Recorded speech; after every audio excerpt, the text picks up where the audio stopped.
Fox Sports. We are Black Hawk.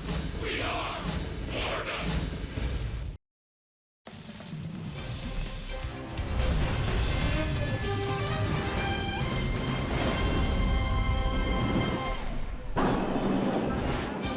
Back in the Big Apple for the second game of a short two-game set between the Marlins and the New York Yankees. That's right, 161st Street and River Avenue, the site of tonight's ball game between the Marlins and the Yanks.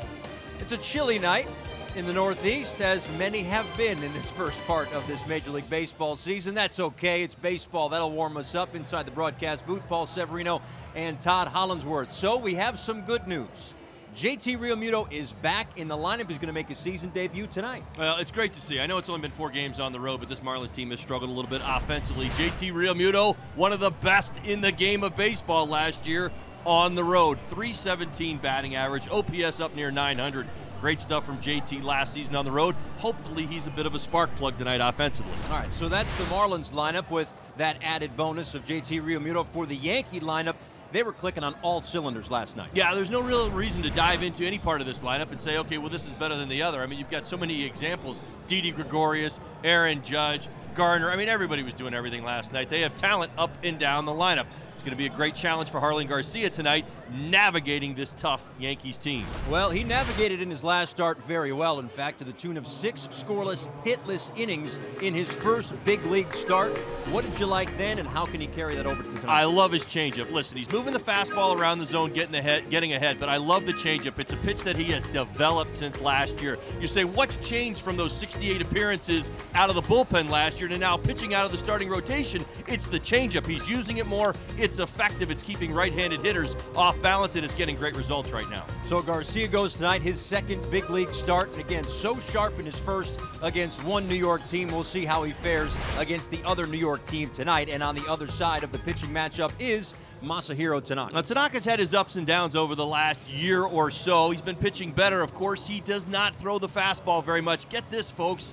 In all of baseball, this man throws the fastball the least. You're going to see splitties. You're going to see sliders. You're going to see it all, but it's not going to be a lot of velocity. It's going to be secondary pitches. It's going to be a lot of movement around the zone. But keep your eyes open. The Marlins may have a shot at a home run. Again, he has been giving up a lot of dingers lately. In a ballpark that certainly allows them as well. All right, we're getting set for the first pitch here in the Bronx as the Marlins and Yankees wrap up the short two-game set here in New York.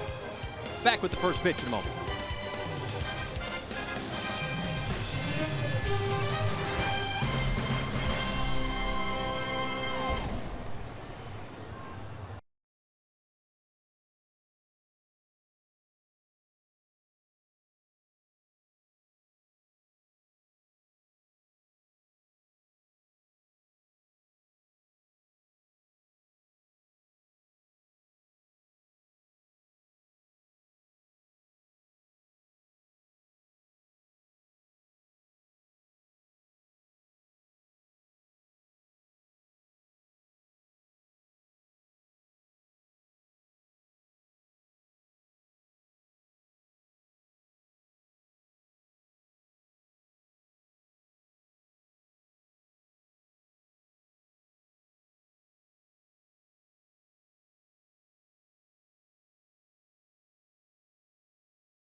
WB Mason, who but WB Mason, the official office supply company of the Miami Marlins.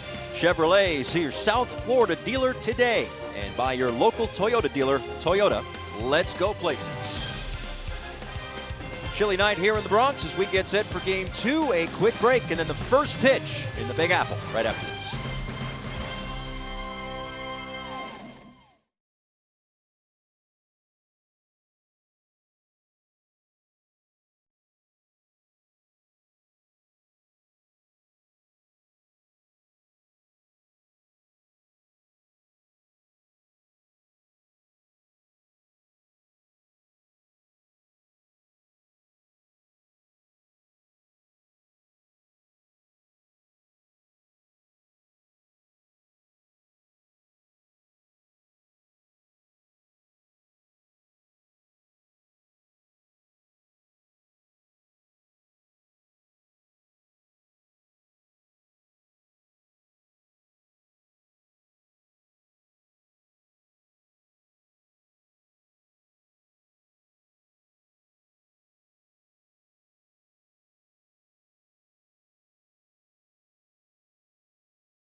Yankees host the Marlins in the second game of a short 2-game set. Two teams will see each other again in Miami in August, but for now, we are in New York City, and it's a little chilly. Glad, though, that we got both of these games in. Coming in, we thought maybe we'd get rained out, but game in last night for sure. Tonight, 43 degrees and a 14-mile-an-hour wind. And then when we go to Milwaukee, it'll be even better.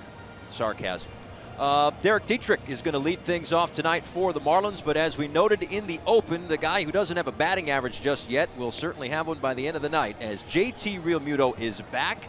And as Don Mattingly said before the game, you get a guy like that back and everybody kind of slots into where they belong. Well, you like to see JT back in the lineup. I mentioned the great on-base percentage, the great batting average on the road. It's good to have him back, and I think everybody feels it right now. As I mentioned, this offense struggling a little bit, trying to get going, be more productive. The man that they will face is Masahiro Tanaka, a guy who, for the first few years of his career, ERA in the 2s and in the 3s. Last year, though, it spiked up into the 4s, and now here we are just a couple of starts in, 3 starts. This will be his 4th in the 5s. Now, he's been losing velocity over the last few seasons. He's relying on his secondary pitches a little bit more. You do see the 18 strikeouts and the 17 in the 3rd innings. Part of that is the fact that, you know, he's got a good split finger fastball. He's also got a good slider as well. He's going to use that an awful lot tonight. He's given up a home run in every ball game, and he's coming off an iffy start. 5 innings, 7 hits, 6 earned runs, couple of home runs against the Red Sox. Let's go ahead and scout Masahiro Tanaka, 6'3", 215 pounds, 29 years old, backwards as forwards. I just mentioned it. You're going to see sliders and splitties all night long. Why get lowest fastball usage rate in all of baseball? Only 22%. That's backwards as forwards. Too many taters. 35 home runs allowed in 2017, mainly off that low velocity fastball, that sinker of his. What's left? Slider, splitty, sinker, 4-seamer, cutter, curveball. He's got it all, but really you're going to hone in on that slider and split. You see it an awful lot tonight. Dietrich digs in, and we are ready for baseball here in New York. And the first pitch is in there for a called strike. So underway here in the Bronx, a 91-mile-an-hour offering to Dietrich, who was 0 for 5 in last night's ball game, but still has 19 hits on the season, which is in the top 10 in the National League. And he's got one right there. A base hit, his 20th on the season, a leadoff knock for Derek Dietrich.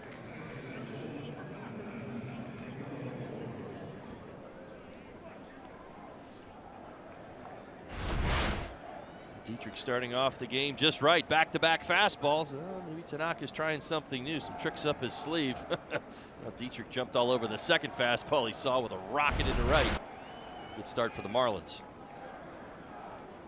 So a runner aboard for Miguel Rojas, who continues to hit a 9-game hit streak. Part of a 2-for-4 night last night with a double. A 9-game hit streak, the longest in a single season in his career. And if you really want to get funny with the numbers, he also had a 10-game hit streak that spanned the end of last season and beginning of this one. But either way, a 9-game hit streak, he has been consistent. You see the average at .302. Miguel Rojas has done a nice job using his hands, working the ball around the field all season long. An opportunity to hit behind the runner here. Maybe see Rojas take a shot to right field. Hold to the right side as Dietrich's being held on at first base. .302 batting average on the year, but .379 with runners on base for Miguel Rojas. So again, between Dietrich and Rojas in the last week or so, these guys have been setting the table for the Marlins lineup. Now it's just about getting guys in.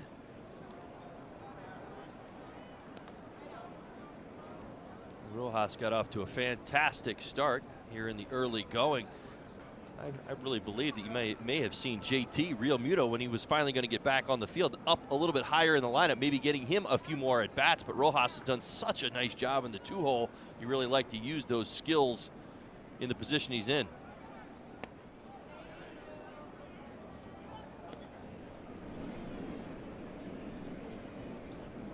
You mentioned the last start for Masahiro Tanaka against the Boston Red Sox. 5 innings and 6 earned runs, but still able to pick up the victory.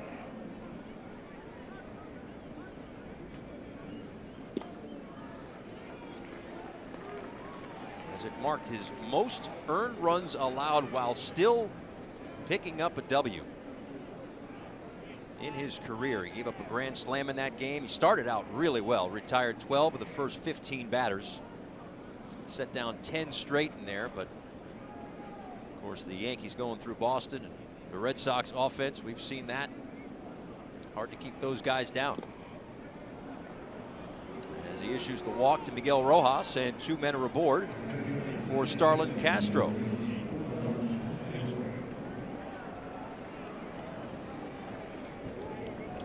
Yankees defense is brought to you by Sylvester Comprehensive Cancer Center. Gardner, Hicks, Judge, that's your Yankee outfield. Andujar, Gregorius, Austin, Walker, Sanchez, and Tanaka on the mound.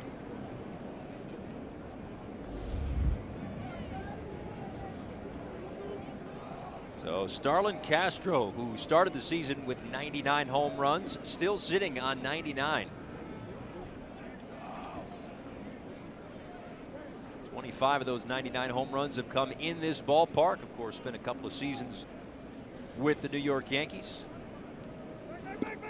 And Sanchez thought about throwing to first, but Rojas was back. So first and second here in inning number 1. Gary Sanchez, a guy who's got an arm, and we've seen guys like Wilson Contreras, these guys who have arms, they'll throw it, they'll show it off even when it. Well, why not? Yeah, well, JT's back in the building as well, right? So JT Realmuto got 2 of the best arms in the game catching tonight. Sanchez and Realmuto.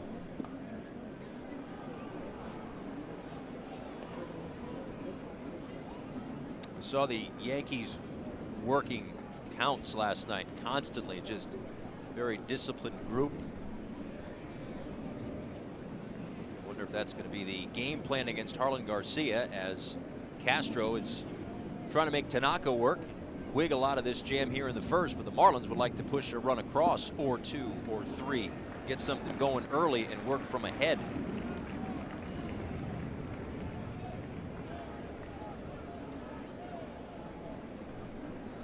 Tanaka features tilt. He does not feature velocity. He's not an uncomfortable at bat. He's trying to deceive you. As I mentioned, that slider is going to get used most. The split finger fastball, the sinker, the 4-seamer, the cutter. He's even got a curveball he'll show every now and again. Left side and past the dive of Didi Gregorius. Dietrich is sent around third. Here's the throw. It's cut off, and it's 1-0 Marlins. On the base hit for Starlin Castro. Great response by the Marlins to last night's ball game. Remember how they struggled offensively, and certainly a long game on defense for the Marlins. They were out there for a while. Good to see the offense get in gear. Starlin out on his front foot, able to get some extension on a pitch away from him. Finds himself reaching, able to tuck it in the hole, the 5-5 hole, and beat Gardner's throw to the dish.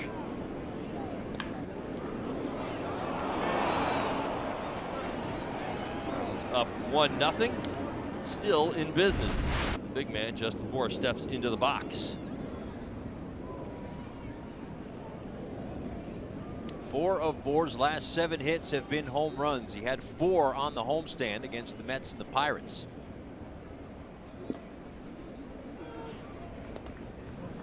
So he's homered 4 times in his last 6 games. He hadn't homered in the first 10. We've also seen him in the last week or so kind of use the whole field, hitting against the shift as he did last night. He's game planning well right now in the box. Going up there and executing what he believes, how he's going to get pitched, and what he needs to do. Last 12 games against the American League, he's hitting .366. Well, you noticed it last week, and kudos to you, because it was a day or two before he hit the 2 home runs that kind of kick-started the power for him. You just noticed that his hands were moving in a different rhythm. Well, just a little bit slower, just to, with that confidence. And watch swings enough. Fights that splitty off. You watch swings enough, there's a rhythm to him. And again, as a former hitter, you start to see it, you know it. When a guy gets into his rhythm, it just starts to make sense. And you can see it in his eyes, you can see it in his hands, you see it in his body language. You can also see sometimes the anxiety, the nervousness when they don't feel right. And when they're not making solid contact, the hands will move a little bit faster, that front foot will hit a little harder. You watch closely, but you can pick up on stuff. Right now, Justin Bohr's in a good spot. 0-2 to Bohr, who sends one the other way, and it will fall in front of Gardner. A red light over at third for Rojas, and the bases are going to be loaded. Welcome back to the big leagues, JT Realmuto. Setting the stage for JT. Nice job by JB. How about it? Right in front of him, as we mentioned, taking the elevated pitch, driving it to left field. Rojas had to hold up just to make sure that would get down.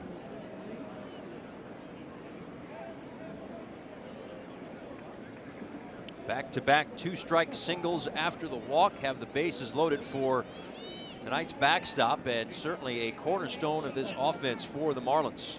Back from the 10-day disabled list, a low back contusion that was suffered actually against the Yankees back in the middle of spring training. Marlins didn't want to rush him back. They took their time. He only played 1 rehab game, and he went and had 3 hits, including a home run. He's felt good for a while. It was just about making sure that all the docs thought that he was okay, and he was. He showed it the other night on rehab, and here he is in his 2018 season debut. Career highs in home runs, RBIs, runs scored last season, extra base hits as well.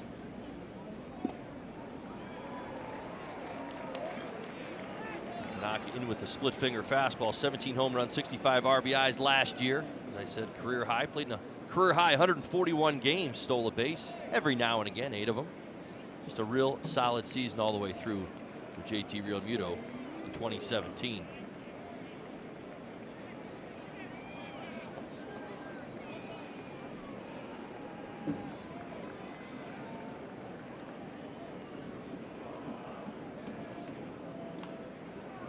Slowly chopped to short. Didi with the play over to first. It's high, and it gets past Austin. Rojas was in on the ground ball, and right after him is Castro on the errant throw. It's 3-0 Marlins. We mentioned it a little bit in last night's ball game. What happens with this Yankees defense this year? 14 errors coming into tonight's ball game.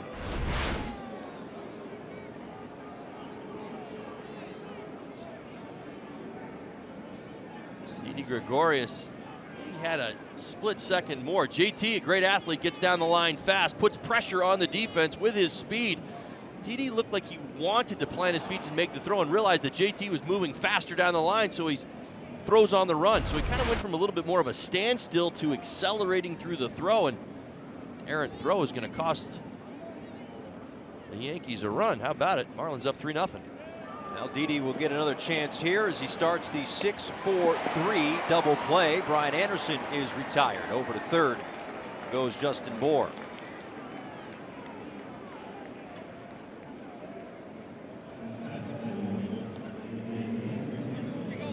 On the Real Muto ground ball that goes as an E6, but he gets an RBI. Either way, Marlins have put 3 runs on the board here in the first inning.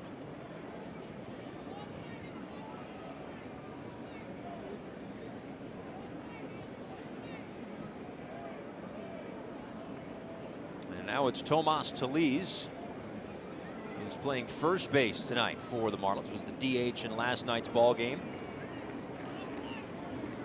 Bohr the DH today. Tellez over at first. Was 1 for 4 last night. Has a hit in each of his last 2 games. Mostly as a pinch hitter this year. Coming off the bench for Don Mattingly, but in the lineup with the designated hitter in an American League ballpark, and tops this one to second base. Neil Walker over to first, and the inning is over. But the Marlins pushed 3 across in the first against Tanaka, thanks in part to Real Muto.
Tiene en su mirada algo tan especial. Cuando mueve su cintura yo me pongo mal. Arlen Garcia making his second big league start. It is going to be hard to top the first one, as he was stellar a little less than a week ago against the New York Mets. 6 scoreless, 6 hitless innings after he had reached a career high in pitches thrown. And now he is back out there tonight. And there's his battery mate, JT Realmuto, as he'll face a New York Yankees lineup that is certainly potent, I think is one way to put it. It all starts with Brett Gardner at the top of this order to set the table. He will see a lot of pitches, but overall this team is 7th in Major League Baseball in batting average, tied for 2nd in all the land and runs with 89, and 3rd in on-base percentage. They make opposing pitchers work. Just ask the Marlins pitching staff last night. Outside to Brett Gardner. Gardner, 17 runs scored. That leads Major League Baseball. Reached base safely in 12 of the 14 games this season. 2 for 5 last night.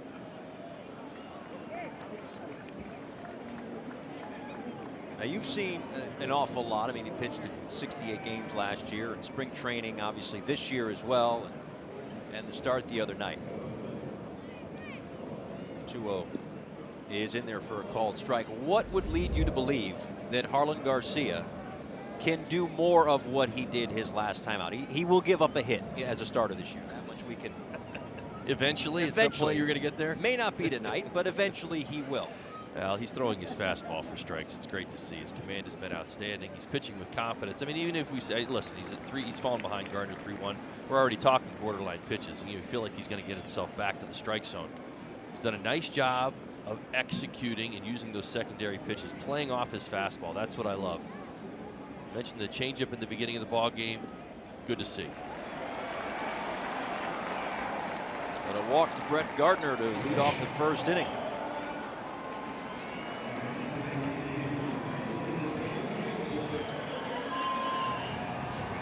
Here's your Marlins starting defense, brought to you by Sylvester Comprehensive Cancer Center. Dietrich in left field, Maben in center. Shuck gets the start in right. Anderson, Rojas, Castro and Talise. JT Real Muto behind the plate. Harley Garcia.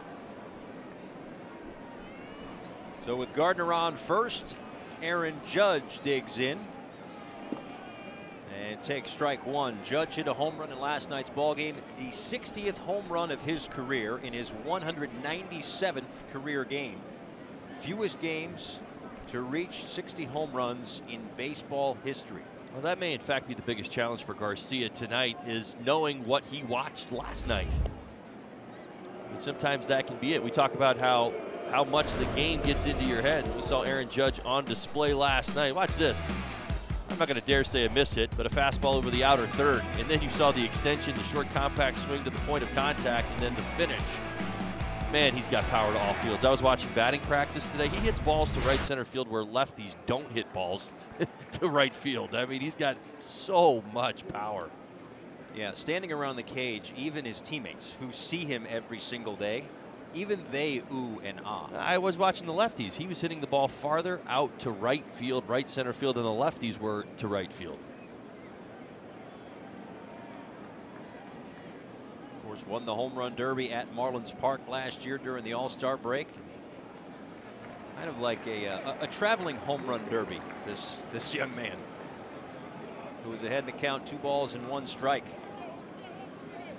More than just the home runs for him as well. He is currently riding a 12-game hit streak. Gardner off of first, the pitch unable to hold up, and it's 2-2. Well, that's what you can go back to last April. He had a fantastic start, Mr. Judge did. He's off to a great start here in April, but there is one difference. He's taking more walks, more pitches. He's seeing things better this year. And I'll tell you, if this is the version that lasts all season long, you may be saying MVP before the end of the 2018 season. Smothered there by Real Muto, and the count runs full.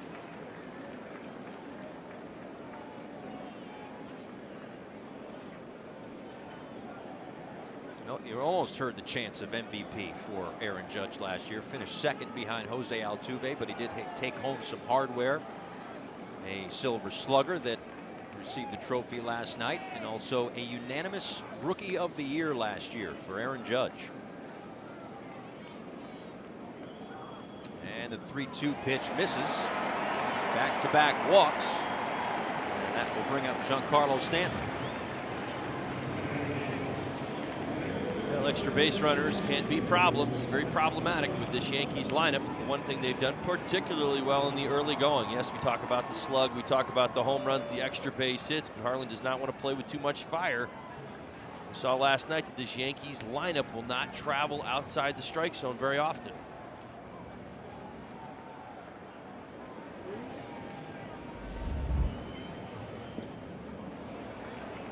No swing, says first base umpire and crew chief Bill Welke. A little bit of a sense right now that Garcia is trying to throw a perfect pitch with every pitch, almost respecting this Yankees lineup a little bit too much. He's going to have to be a little bit more aggressive in the strike zone, or he's going to have a whole lot of trouble in a second. Called strike, and it's 1-1. Stanton 0 for 3 with a run, scored a walk, and he was hit by a pitch in last night's ball game. The only Yankee starter without a hit, as they had 15, which set a new season high for a 9-inning game. 1-2. Good sequencing there by Garcia. Went in with the slider on the second pitch. Went to just about the same spot with the fastball, so a little bit more on it. To get it by Stanton, who swings over the top. He has shown a knack over the first couple of games here that he will chase that pitch down and in. This one grounded to second, or at least the second baseman, Castro, who stepped on the bag and threw to first. Had him spun around to the shortstop side of the bag. He fielded it, got to second before Judge, and completed the double play. Yeah, that's a good thing to do, get to second base before Judge gets there, right? You certainly don't want to mess with the big man. A bit of contact after the throw, but it looks like everybody's going to be okay. Over to third goes Gardner, and that'll bring up Didi Gregorius.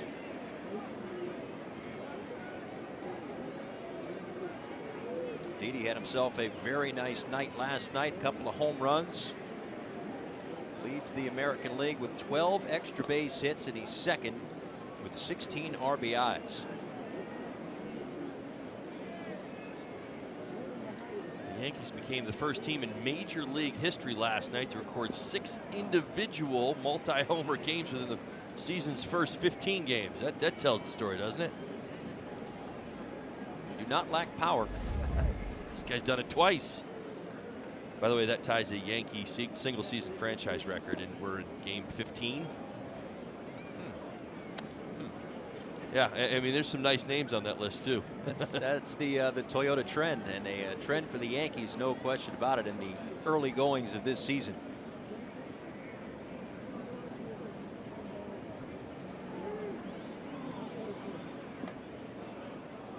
Called strike 2.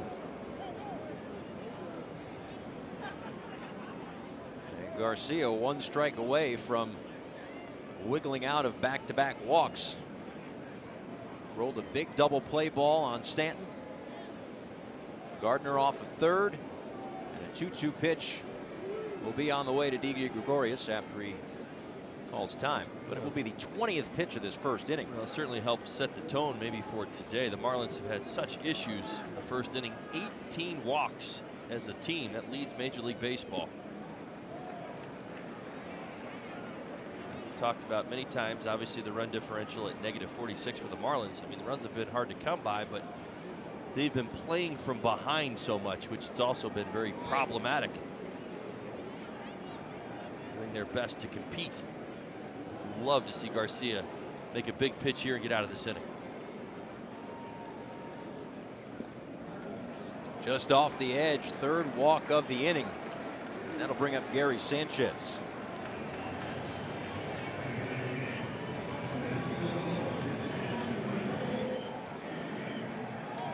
Pitches, 13 balls. So Marlon Garcia has navigated his way through this lineup by getting the double play ball, but still 1 out away from ending the first inning. He's got to work against Gary Sanchez now, who's hot. 3 hits in last night's ball game.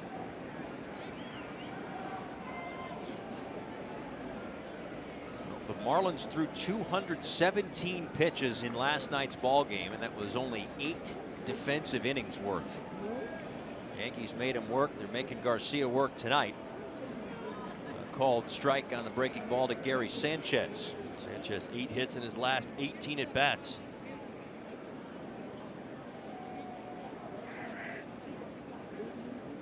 Three for 4 last night. His first singles of the season. His first 7 hits went for extra bases.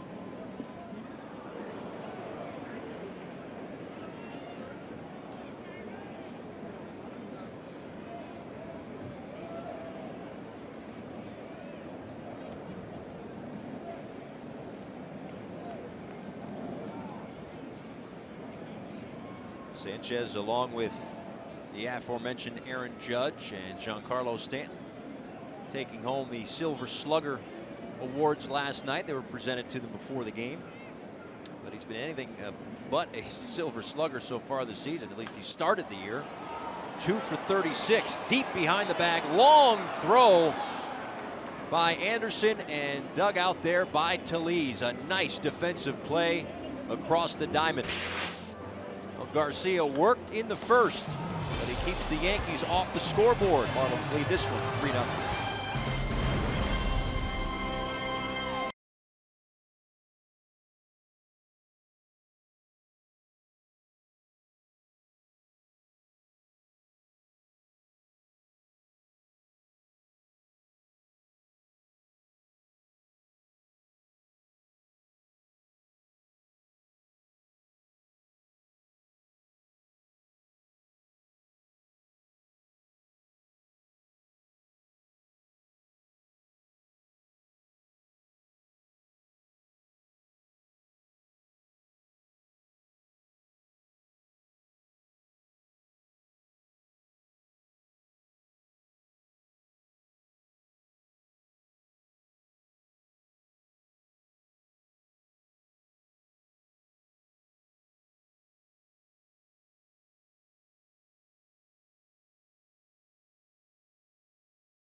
Hey, Paul, it is a Twitter and email Tuesday, and tonight it is all about the journey. You're going to hear from a couple of players on their journey to the big league, but we also want to know about your journey to becoming a baseball fan. Send those emails to foxsportsmarlins@gmail.com. Those tweets can go to @FoxMarlins, and be sure to use that hashtag MyJourney. Guys? Jessica, thanks so much. Yeah, you can actually you can bug us during the program tonight, too. That'll be fun.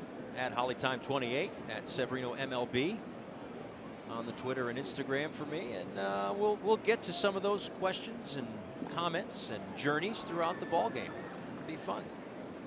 Cameron Maben will lead things off. 8-9-1 for the Marlins against Masahiro Tanaka. Maben, Shuck, and Dietrich, who got it all started in the first inning.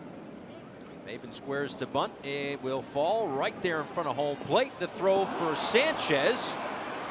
In the legs of Austin down the right field line. The throw from Walker not in time, and Maben's into second. There you go. Love the hustle.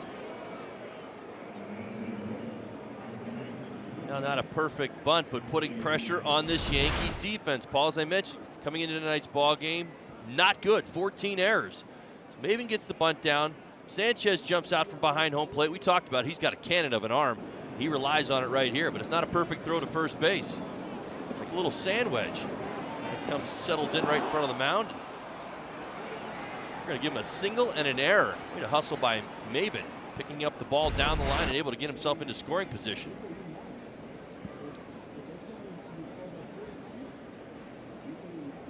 So after the single and E2, this is J.B. Shuck squaring before pulling it back and taking strike one. J.B. Shuck has seen an awful lot of right field the last few games,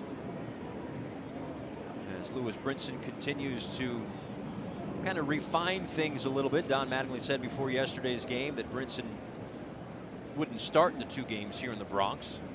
Also get the, of course, the off day tomorrow as they check on Maben. Just try to fine tune some things and work some things out, and then not have to worry about playing a game too. So.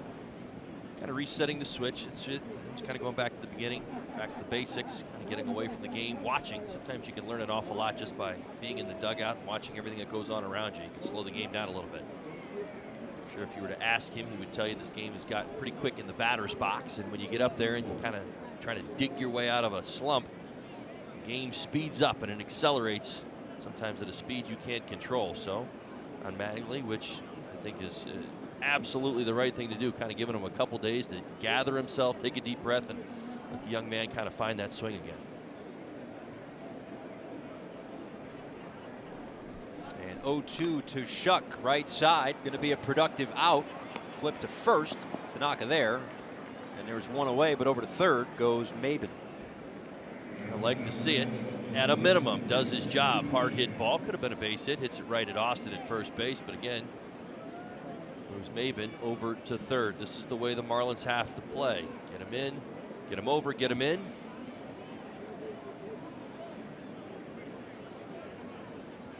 So now Dietrich, who singled and scored in that 3-run first inning. Yankees will play the infield in, at least even with the bags, with one out.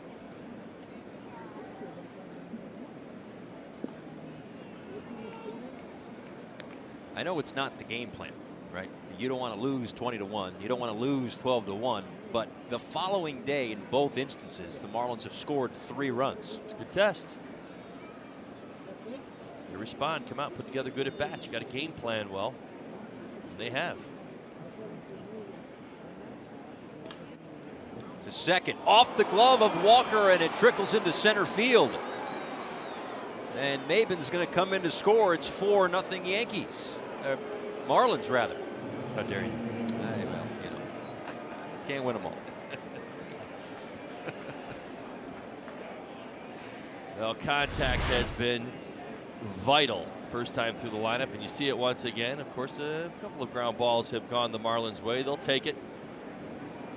This ball hit hard, back up the middle. Walker decides to go to the backhand, unable to come up with the play. The ball makes its way into center field.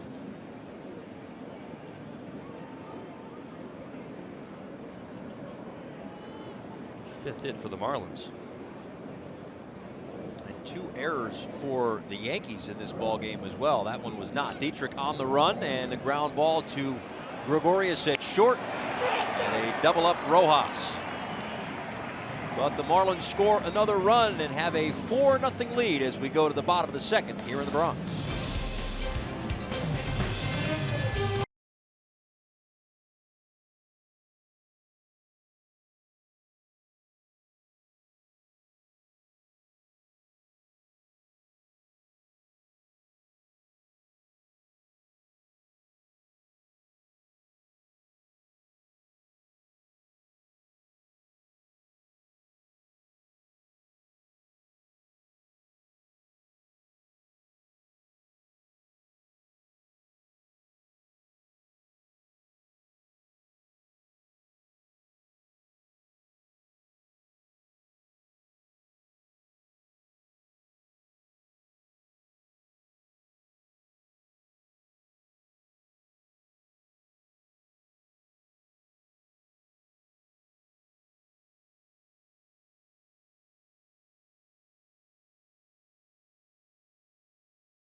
And flexibility. For more information, visit marlins.com/flexpack. Welcome back. Marlins are adding runs, scoring in the first 2 innings. Now up 4-0 as we move to the bottom of the second. Marlon Garcia had to navigate through 3 walks in the first. His pitch count went up, but he's been getting ground balls when he needed them. Aaron Hicks, Neil Walker, and Tyler Austin due up for the Yankees here in the bottom of the second inning.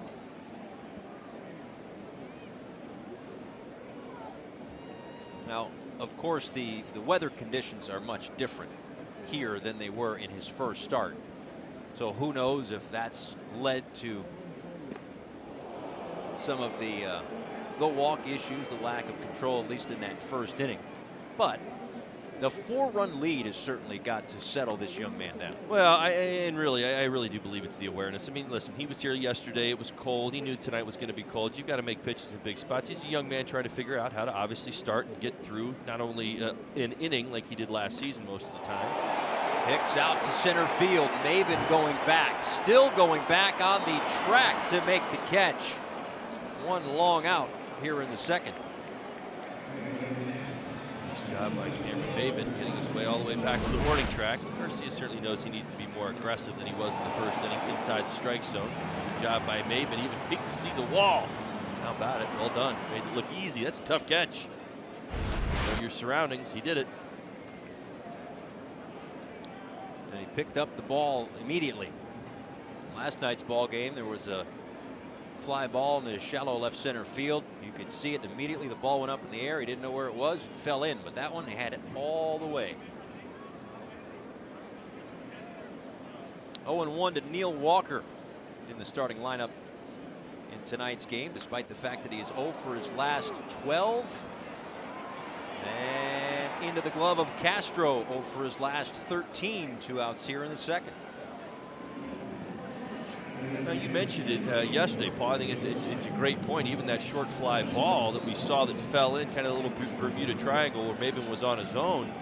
Had a great read right there. Starling Castro raced out to catch that little pop-up right there by Neil Walker. And I think this is a conversation after the fact that probably happened in yesterday's ball game. You just saw it right there. Starlin did a fantastic job of getting himself out there. Admittedly, I think yesterday drifted just a little bit, and again, Maben was on his own. Not in this situation. Nice catch. Yeah, that was the same general vicinity as the ball last night. I think it was a little bit later in the game, so it was a little bit darker than it is now. But either way, good communication there for the second out here in the second. And now the 0-1 to Tyler Austin, 0-2, who is currently appealing a 5-game suspension after he charged the mound, got into it with Joe Kelly of the Boston Red Sox last week. We'll see what happens with that, but obviously in both of the games here against the Marlins.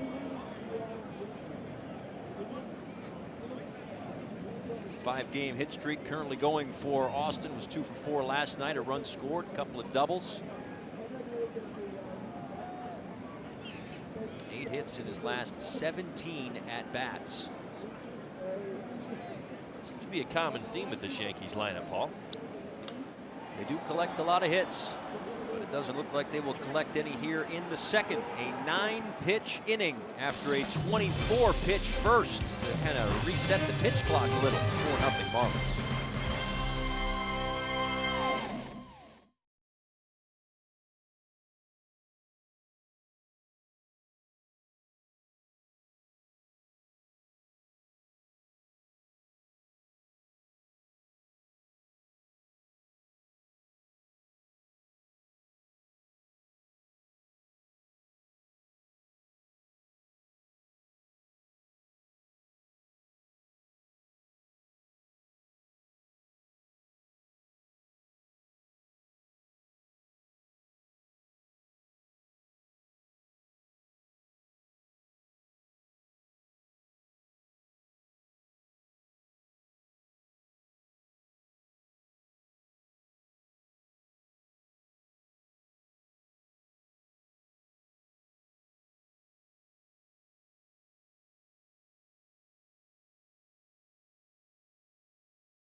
Go to the top of the third inning here in the Bronx. This copyrighted telecast is presented by authority of the Miami Marlins and may not be reproduced or retransmitted in any form. And the accounts and descriptions of this game may not be disseminated without the express written consent of the Miami Marlins, who have themselves a nice cushion right now against Masahiro Tanaka in the top of the third. 3 runs in the first, 1 in the second. Starlin Castro, Justin Bour, and JT Realmuto.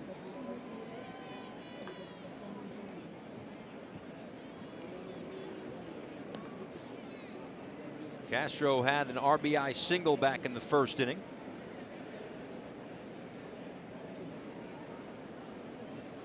Guy who's hit .315 in his first 135 games here at Yankee Stadium. This one is rolled foul, and it's 1-2. This is a situation, though, where Castro has thrived in the early goings of the season. A team-high .265 average with 2 strikes. That first inning single also with 2 strikes. 95 points higher than the major league average with 2 strikes. I think ball 2 right there. Tanaka not too happy with that ball call. That was Strike 3 at the top of the strike zone. Close pitch.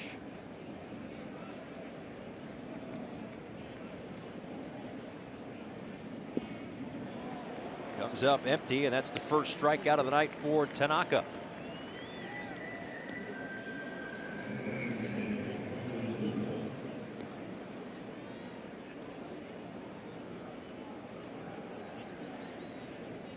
Tanaka had 3 strikeouts in his last start against Boston, 7 strikeouts on April 5th against Baltimore, and 8 strikeouts against the Toronto Blue Jays in his first outing. Outside to Justin Bour, who singled in the first inning. Base hit to left field. Nice piece of hitting on an elevated fastball. A nice play down the first base line by Tyler Austin as he took away Shore. Extra bases from Bour, 2 away.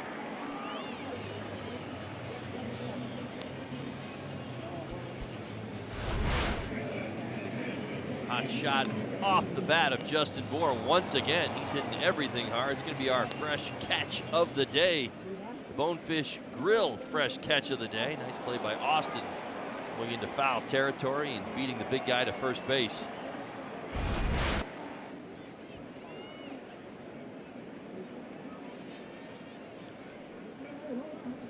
And now JT Realmuto. Broke the end of his bat right there. You know, JT is thrilled to be back in the lineup. Although I will say, you know, with Tanaka going, and again, you know, listen, you don't care who's starting. You want to get back as soon as you can, and no doubt about it. But like, of all people, Tanaka, splitties and sliders and cutters, and I mean, he's throwing everything out there. JT, I can promise you, has been working on his fastball contact, getting getting exit velocity off of the bat and finding the barrel. That's all of the work that I'm sure he's been doing, you know, in between his downtime and getting back. And you get a guy like this, could be difficult. Yeah, here's the kitchen sink. And he saw it his first time up. He did not see a fastball, saw nothing but off-speed pitches. And so far here in at bat number 2, same story. Well, he reached on an error, but got an RBI in that 3-run first.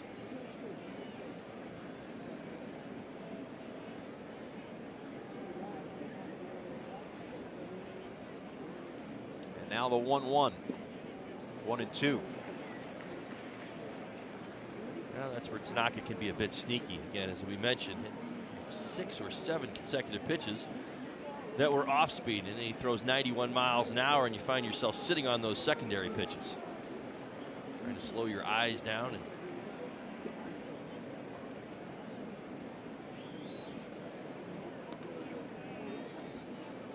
of course, it's going to be a little bit different now with nobody on base, but seeing Sanchez behind the plate in the last couple of years, going to work on his defense, and obviously a pitch that means so much to the repertoire of Masahiro Tanaka, that split finger fastball.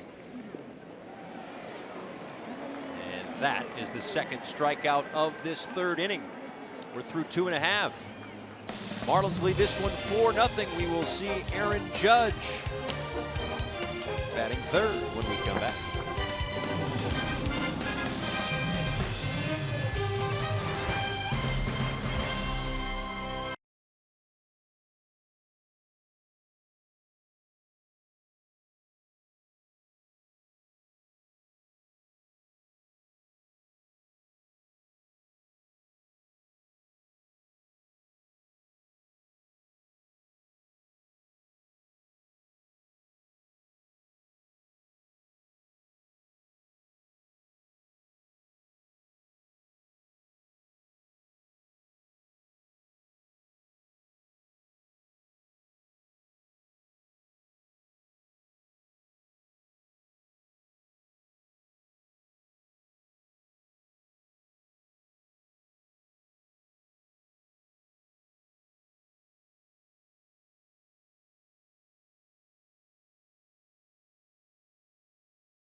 4-0 as we go to the bottom of the third inning, as Harlan Garcia is dealing again.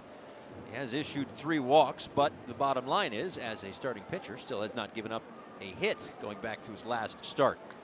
9-1 and 2 up for the Yankees here in the third. Miguel Andujar, then Brett Gardner and Aaron Judge, as Andujar fouls that one off. 0-1. We'd like to believe that Garcia is in a better rhythm now, and I really do believe it was almost like the Hicks deep fly ball that started the second inning kind of got his attention. It was close enough to almost being a homer where Garcia's like, oh yeah, that's right, my defense is behind me. They can make some plays too, you know what I mean? Sometimes you think that way. You feel like you're going up against the Bronx Bombers and you're afraid to work your way into that strike zone.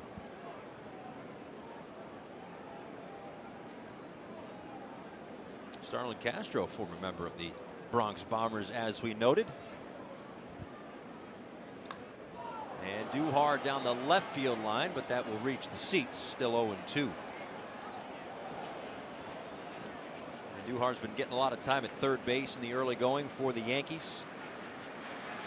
Guy who entered the 2018 season as the Yankees' number 5 prospect and number 59 in all of baseball, according to Baseball America.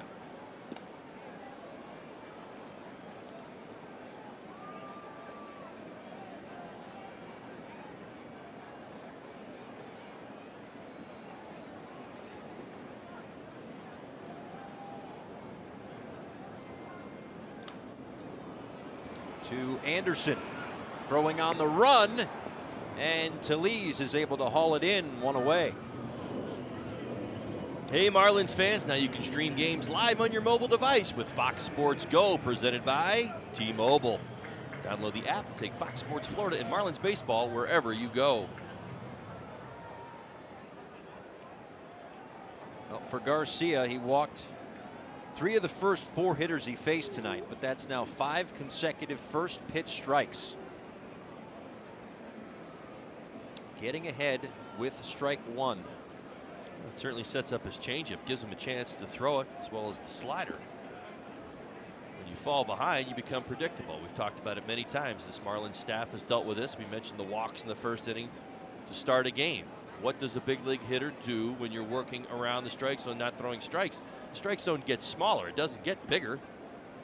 That's what any good leadoff hitter does. Gardner does it. That's what any major leaguer will do. You should get more aggressive. You think, oh, well, you think he's going to throw strikes at some point, but that strike zone shrinks. I mean, you get to the point where you're like, all right, if you don't throw it right there, I'm not swinging because I'm going to stay ahead of you. That's what you start to deal with. So he had to work his way back into that strike zone, and a very good point. You're right. Starts throwing strikes early in the count, opens up the arsenal, the repertoire, and he can get to that changeup.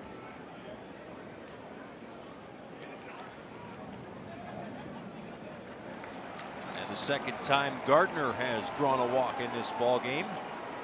1 on and 1 out for Aaron Judge.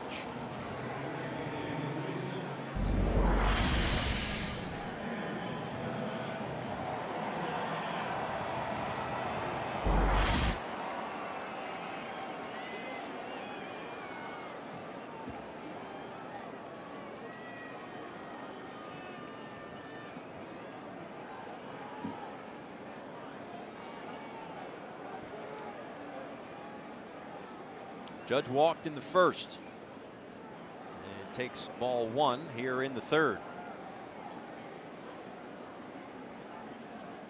You look at this guy and you know he's powerful, right? I mean, first hitter in baseball history to be at least 6'7" and weigh at least 282 pounds. He's already got his own judge's chambers out there in right field. A fan favorite after a Rookie of the Year season last year for Aaron Judge. Kind of that Ruthian power, even though he's from the right side of the plate. That's like the old school comparison, but the new school folk would look at the StatCast numbers, right? And according to StatCast, he had last year a 94.9 mile an hour average exit velocity on balls in play, the highest among all big league hitters. Average at 94. Many that were in the 110s.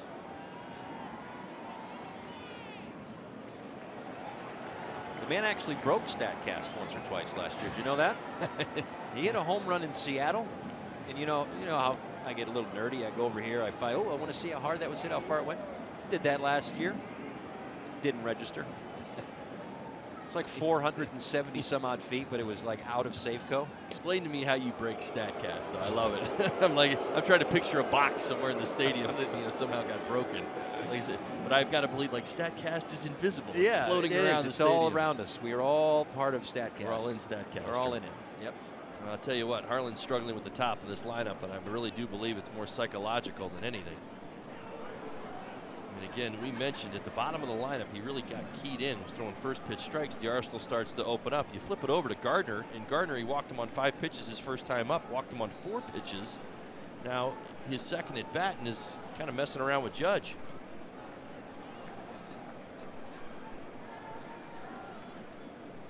Hitters count for Judge, who, much like Gardner, has drawn his second walk of the night.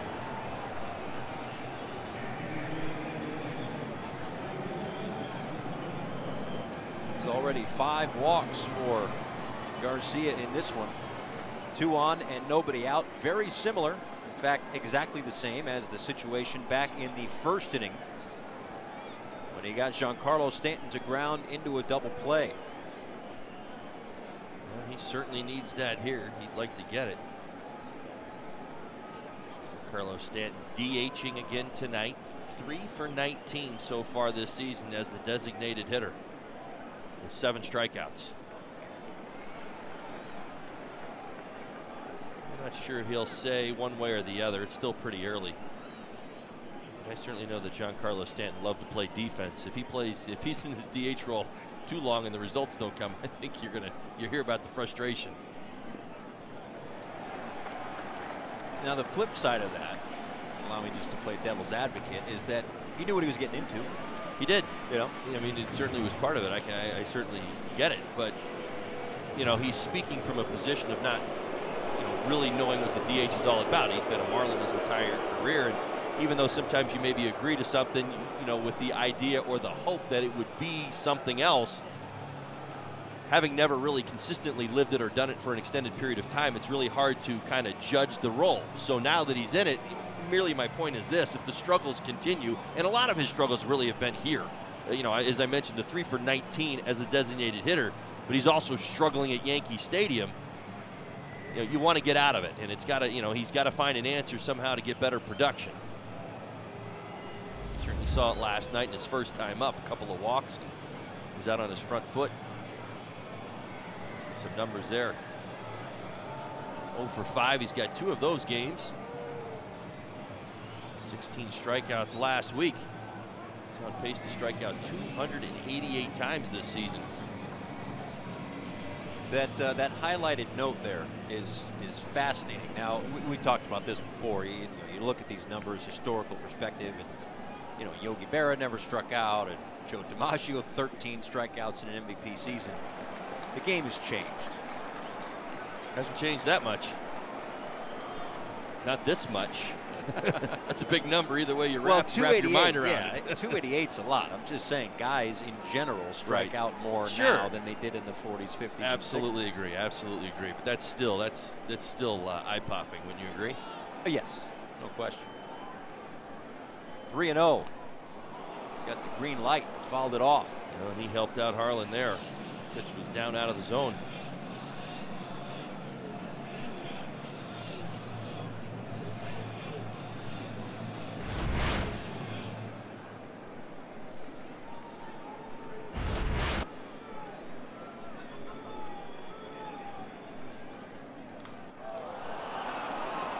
Pops this one a mile high onto the outfield grass.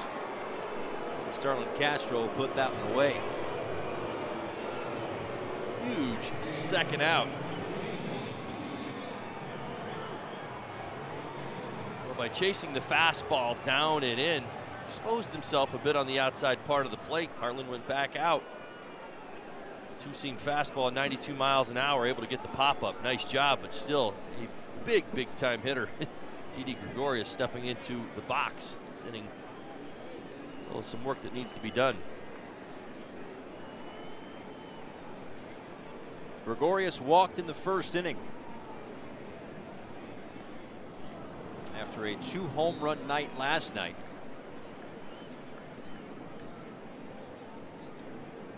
Didi Gregorius coming off a terrific season last year. Career high 73 runs, 25 home runs, 87 RBIs last year, and is off to a equally hot start here in 2018. A little excuse me swing over to third. Anderson wins the foot race to the bag ahead of Gardner. And that is another inning without a hit allowed for Harlan Garcia. That's 9 in a row. No hitter.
Struggle where you're away from home and it's tough and you're not doing well, and then you have good years, and then you have obviously things like getting called up, so you have those extremely high times and you have low times. So I think that's the journey, is just a roller coaster of baseball.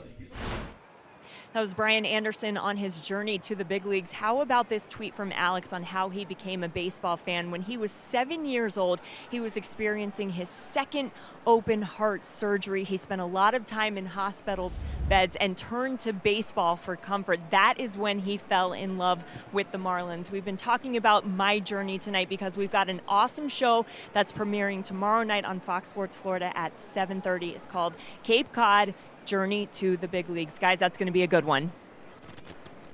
Jessica, thanks so much. Again, on a Twitter Tuesday, you saw the ways that you can contact us and interact with us here as we play the second game of a 2-game series in the Bronx. Brian Anderson down on the count, a ball and 2 strikes. Anderson, Tellez, and Maben due up here in the 4th inning.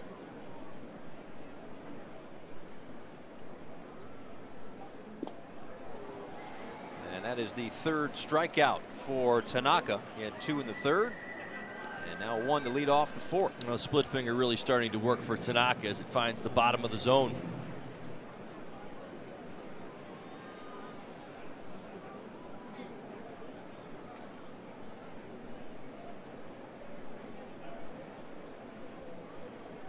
It's Tomas Tellez who grounded out to Neil Walker.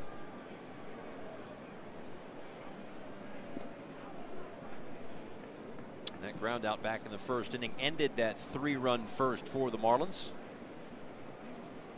3 in the 1st and 1 in the 2nd.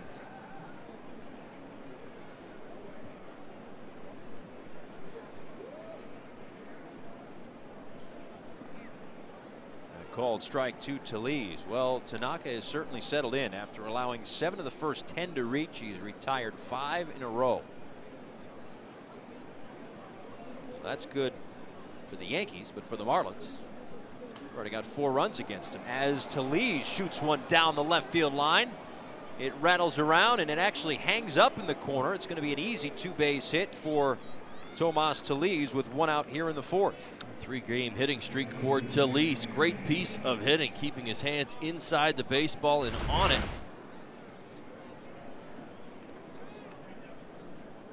Nice job on that changeup. He pulls the ball, it's on the ground. He stays inside it, drives down the left field line. He can elevate, line drive. Marlins in business here in the 4th.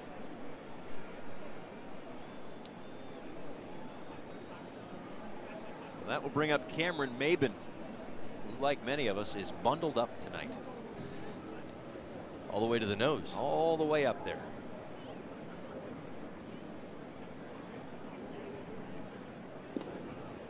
Takes a called strike.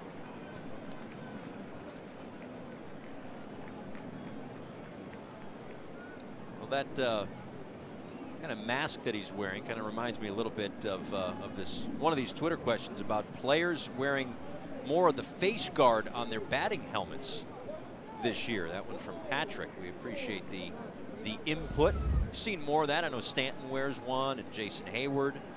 I mean, those 2 guys, of course, got hit up around the face, but even Javier Baez, you know, there's a lot of guys who are wearing those now. There's certainly more protection and comfort in wearing it. Many people, in fact, a few players said to me last year that they really did believe that it was a developing trend. You know, guys would start wearing it a little bit more. Once you get comfortable with it on, you're obviously more protected in the face area.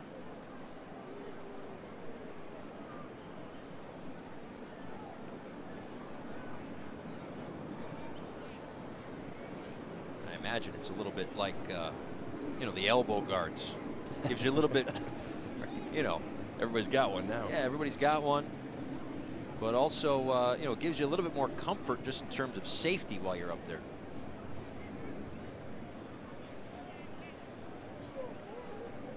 One to Maben. And that one gets away from Gary Sanchez. Over to third goes Talese on what will probably be a passed ball.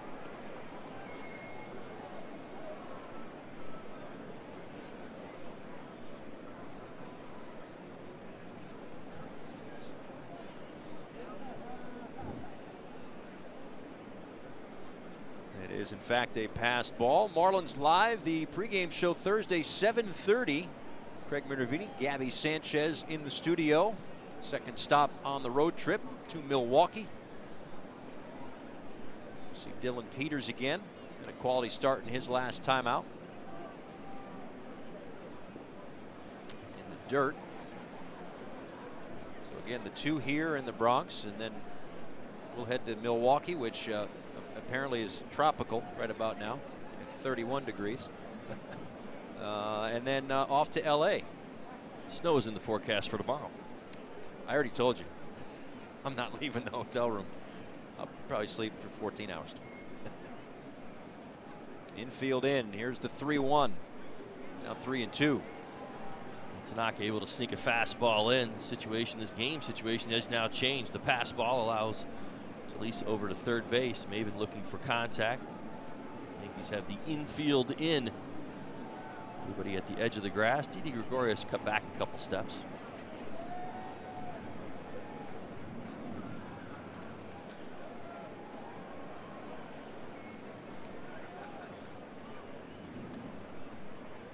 Payoff pitch coming. And fouled off. Maben dropped down a bunt, but ended up on second base in his at-bat in the second inning. Kind of popped it up. Call it 30 feet in front of home plate or so. Gary Sanchez got to it. Maben hustling down the line. Was given credit for a single. The ball went through the wickets of Tyler Austin. Austin was charged with an E3, so Maben ended up on second base before ultimately scoring. A called strike 3, a delayed called strike 3. And that's 4 strikeouts now for Tanaka. Now Tanaka is going to catch a break. This fastball off the outside corner. You see it as it comes in, 94 miles an hour. He does not catch that corner, but gets the call.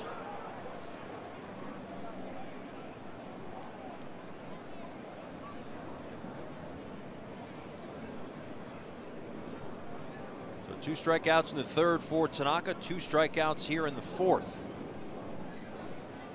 Runner on 3rd and 2 out for J.B. Shuck. Grounds 1 off himself. Stay alive. I'm not sure if it got the foot or the ankle, looked like maybe the toe. Well, everything stings a little bit more on a night like tonight, as cold as it is. Ball off the end of the bat, ball off your toe. And you see right to the top of his front foot. He's got that shin guard, but all it's protecting is the shin and the ankle.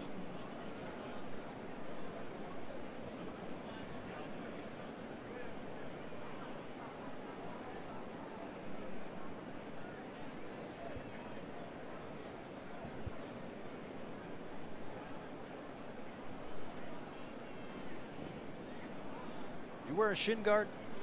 I did. I had to wear it right below the knee, though, where I had broken my leg a couple of times. First time I wasn't very good about wearing it. Then I broke it again, so then I was really good about wearing it. Broke it on a foul ball? Yes.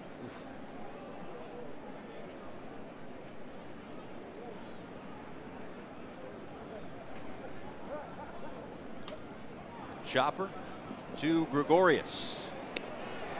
And Shuck out by a step over at first.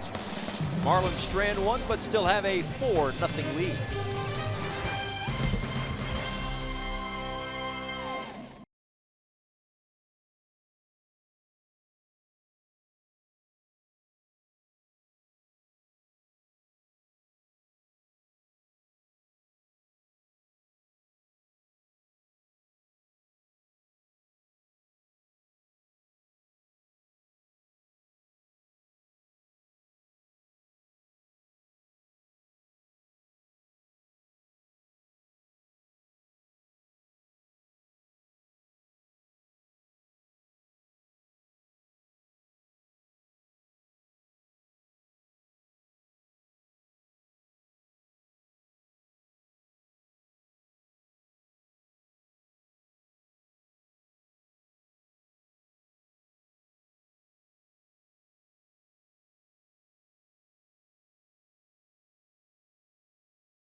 By the Cleveland Clinic. Stiff joints, aches and pains, trust Cleveland Clinic Florida, the #1 orthopedic care in Florida. And by La Lechonera, the original mojo since 1970. Back here in the Bronx, a chilly night. 44 degrees. But that man has been terrific. It's time for the Florida Lottery in-game jackpot. Hasn't allowed a hit in his last 9 innings. As a starter, that's 9 innings. That's a no-hitter. You have to say it like that. I don't know how you spell that, but it's a no-hitter. I'm with you. I'm with you. Kind of, sort of. Well, he's made pitches. The one big difference that really stands out, he's been able to keep the ball on the ground for the most part. That's what really has been big for him this year. We talked about being in the strike zone. Obviously some issues tonight. He's got a few walks, but when he's needed the ground ball, he's been able to get it. Gary Sanchez, Aaron Hicks, and Neil Walker due up for the Yankees here in the bottom of the 4th inning, trailing 4-0. Sanchez grounded out to end the 1st inning. A foul ball.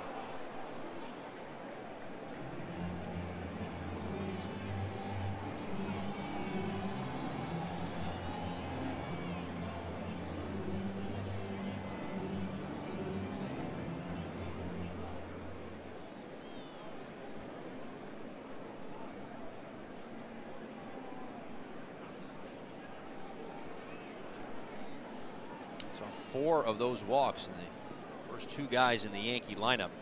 But walks have been something of an issue throughout this season for Harlan Garcia. 19 innings pitched. He's surrendered only the 5 hits, but he's walked 10. So far, the walks have not come back to haunt him tonight. Sanchez out to center field. A long way back for Maben. Up against the wall, makes the catch.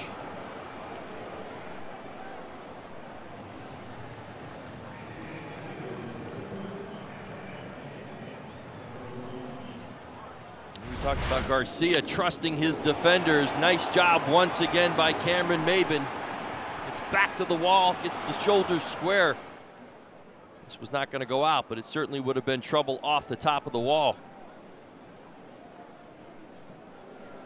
Well done, Cameron Maben. He has gone back on a couple of long fly balls tonight. The other off the bat of this man, Aaron Hicks, who was retired in the 2nd inning. 0 for 1 tonight, but still hitting .313 on the season. Got a little bit of a late start. Started the season on the DL with an intercostal strain. Came back on the 12th. Playing some mostly center field for the New York Yankees. Jacoby Ellsbury, another outfielder who's been banged up. He's working his way back, was in Tampa at last check, trying to rehab. It's not, obviously it's not just the Marlins who are waiting for guys to come back. Marlins, of course, got JT Realmuto back tonight, waiting to get Martin Prado back, Dan Straley back, should be back at some point on this road trip, it sounds like, maybe, kind of, sort of, for Straley. So some reinforcements coming for Don Mattingly. Too short. Rojas gets the big hop and gets Hicks for out number 2. Here's a message brought to you by FPL. At FPL, we're using technology to help us keep reliability high and bills low. That's how we're changing the current. 2 up and 2 down here in the 4th inning, and that'll bring up Neil Walker.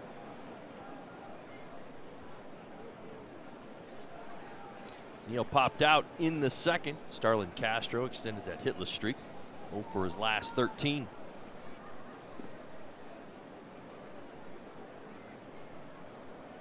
Just low, 1-0. Walker signed by the Yankees a 1-year contract in the middle of March. And he, along with Giancarlo Stanton, 2 of the 5 hitters to reach double digits in home runs in the National League each season from 2010 to 2017. So a guy who will switch hit, play a little first, play a little second, maybe even a little third if they need him to. I like the versatility of Neil Walker, who takes ball 2.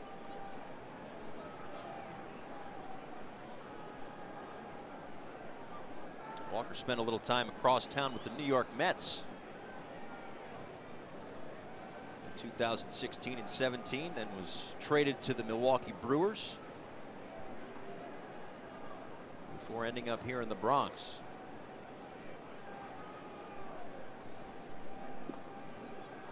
2-2.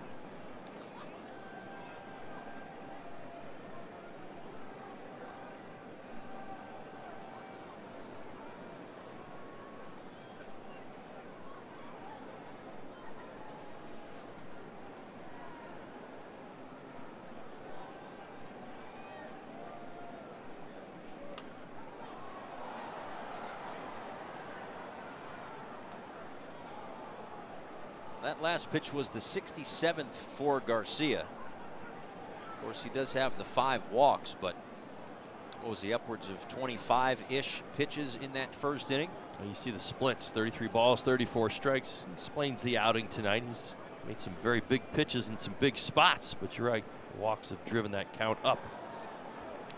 And strike 3 for Walker. A 1-2-3 4th inning, 4-0 Marlins.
June 15th of 2015. Last time Masahiro Tanaka faced the Miami Marlins. Derek Dietrich took him deep.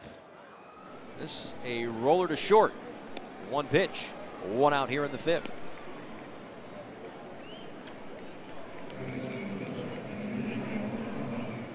The thing about Tanaka, which is interesting, in this day and age where it seems like everybody and their brother is going to get Tommy John surgery, he's been pitching with a partially torn ulnar collateral ligament in his right elbow for the last couple of years. And it seems like any time he has a rough outing or a rough couple of outings, people think, oh, well, here we go. He's about ready to break down. And somehow, some way, he has gone out there basically every fifth day. Well, it comes back up. And, he's redeveloped his arsenal. He's changed his pitch sequencing and his how he uses his slider and his split finger fastball. You see it a lot more. Does not challenge hitters. Mention it again. In fact, came into tonight with the lowest percentage of fastballs of any starter in baseball at 22%. So those secondary pitches have been big. Well, get this. He works the lower part of the zone, and then he has action out down into the zone. The Marlins haven't put a ball in the air yet tonight.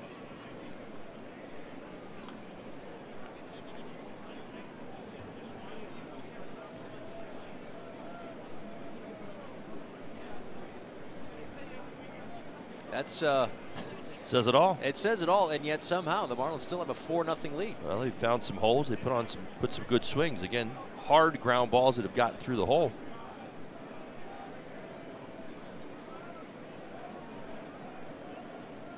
One-two to Rojas, who fights that one off. Rojas walked and scored in the first, grounded into a double play to end the second.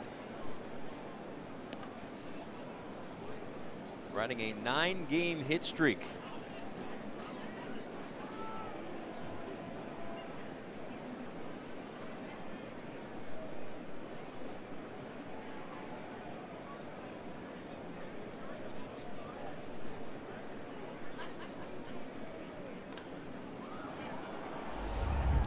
Also in a day and age where it seems like everybody and their brother, when they sign a long-term contract, they have an out clause. They have an opt-out.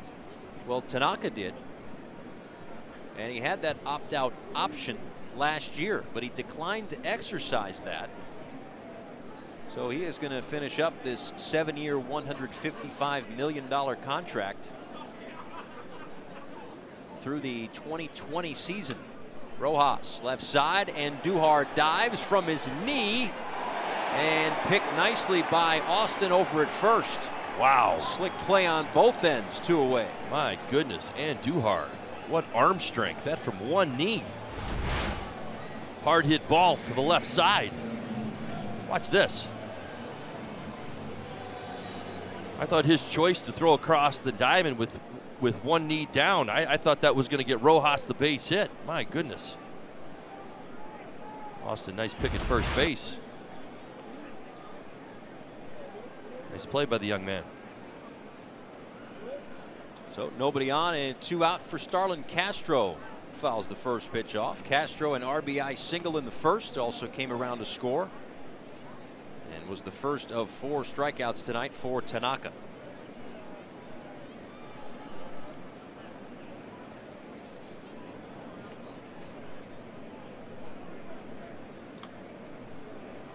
Now Andujar coming in, will not field this one cleanly. Wasn't going to be an easy play. Castro will reach.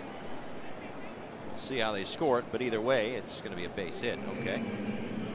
An infield single. This season, the Marlins are collaborating with local lifestyle brand Life for an exclusive t-shirt collection.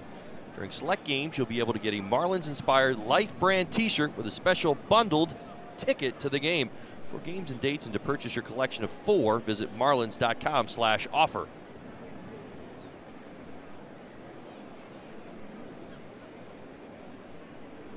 Second hit of the night for Starlin Castro. Sets up a 1-on 2-out situation for Justin Bohr, who singled in the first and had an extra base hit taken away by Austin in the third. This one rolls away from Sanchez, but no advance for Castro.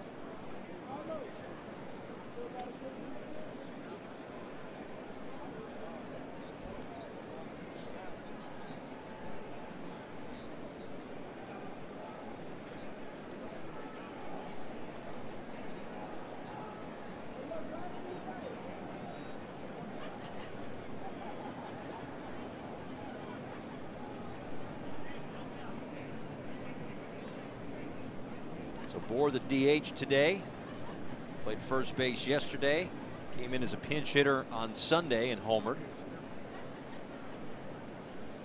So one of these situations in what's a longer little stretch here of the schedule with the 3-city 10-game or 10-day road trip. Try to get Justin Bohr a little time. And now with different options around the diamond, we've seen Talise over at first, Dietrich at first, Rojas has played a little first. This is what Don Mattingly, Perry Hill, they like about the way that this roster is structured. Give guys a little rest, keep everybody fresh. That was the first 3-ball count since the second batter of the game for Tanaka when he walked Rojas. And now he walks Bohr. 2 on and 2 out in the 5th. Start your day with First Things First. Join Chris Carter, Nick Wright, and Jenna Wolf for the best morning sports show on television. First Things First, weekdays on FS1 and streaming live on Fox Sports Go. Your morning routine just got a whole lot more fun.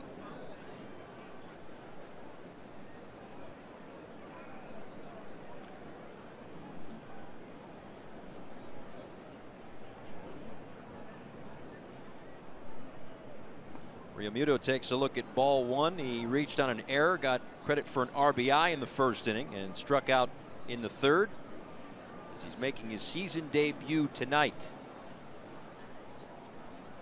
And being thrown right into the fire, not only with Tanaka, but 2 of the times that he's come up, once was with the bases loaded and now 2 on. In the dirt again, 2-0.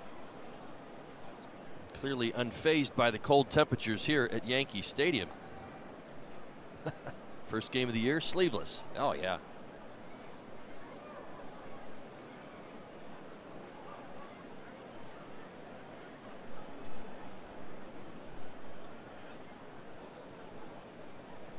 He was born in Oklahoma. I think it's usually warm in Oklahoma, isn't it?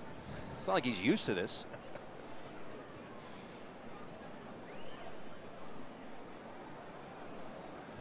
Heck, I was born in Connecticut and I'm not used to this.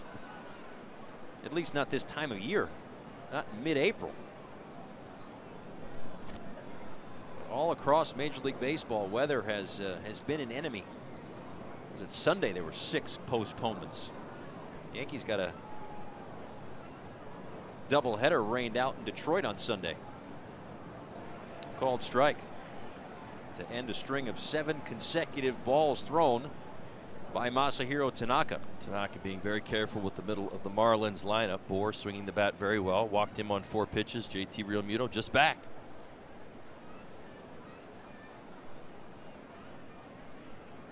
Hitters count for Realmuto. 3-1 with 2 outs. And out toward right field. It sends Judge back, and welcome back JT Realmuto. A 3-run home run. And the Marlins open up a 7-0 lead.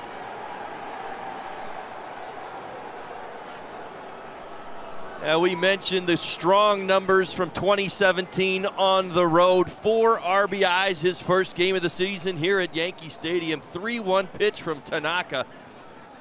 He banks on a fastball, but goes the other way. Great at bat by JT Realmuto. Nice adjustment from one at bat to the next. Marlins have opened this one wide open here in the 5th.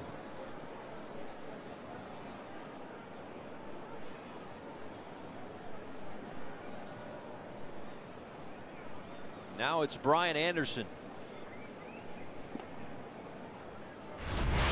Let's take another look. Tanaka struggling with the command. We mentioned the number of fastballs he's given up. A home run in every game he started this season. Well, that stretch will continue. Nice job by JT on a 3-1 fastball going the other way. Well, in his first at-bat in a rehab start, or in a rehab appearance, he hit a home run. In his first game back, he goes deep, a 3-run home run. And now Anderson gets hit with that pitch.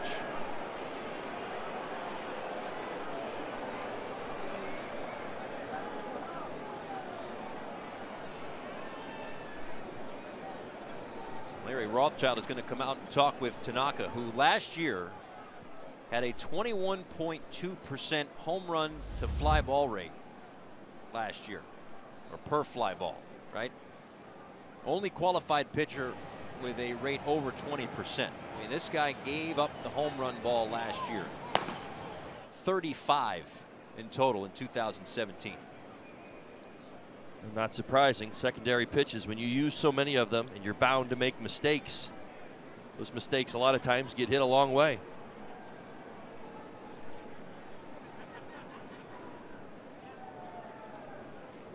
That has been the case here in 2018 as well.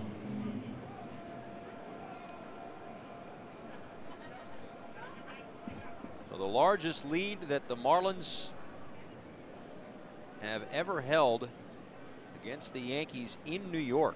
That includes the postseason.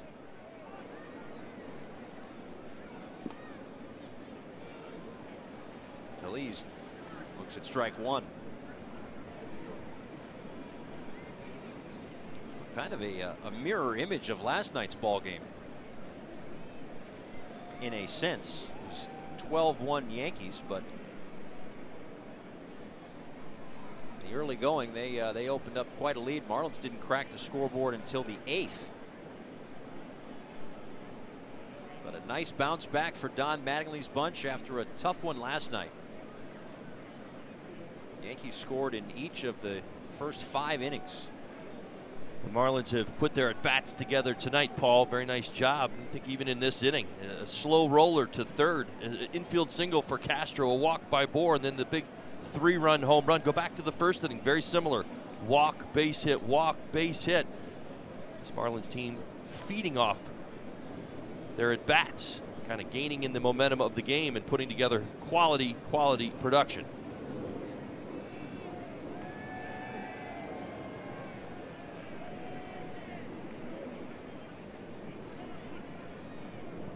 And 0-2 to Talese. Swing and a miss. And that is strike 3. 5th strikeout for Tanaka, but a home run for Real Muto, and it's 7-0 Marlins.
As we go to the bottom of the 6th inning, bottom of the 5th inning rather, thanks in part to that man JT Real Muto with a 3-run home run in his first game back, hoping to open up the score and give Harlan Garcia more breathing room, as Garcia is back out to face 8, 9, and 1 for the Yankees. Tyler Austin, Miguel Andujar, and Brett Gardner.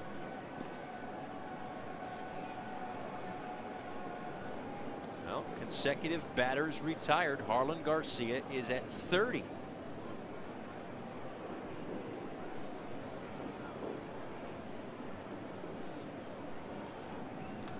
That's without allowing a hit, of course, but still, nonetheless, he has now into his 5th inning of work in his 2nd start. As a starter, hasn't given up a knock. Well, it certainly explains what his pitches do inside the strike zone. Even you watch the Yankee hitters, look to attack at certain spots, and there have been some deep fly balls as well, but generally speaking, it hasn't been line drive after line drive. There's been some balls off the end of the bat. A couple of fastballs have even gotten in on the hands of the Yankee right-handed hitters. It's 2-1 to Austin, who flew out in the 2nd inning, and it's been interesting. And you see who's at the top of the lineup, and it kind of would make some sense as to why that is the case. As that one is down the right field line and into the seats. So Garcia against the 1 through 4 hitters tonight. 8 plate appearances, 0 for 3 with 5 walks and only 1 first pitch strike. The 5 through 9 hitters for the Yankees tonight, 0 for 7. Check that, 0 for 8 with 7 first pitch strikes. Proceed with caution. I think so.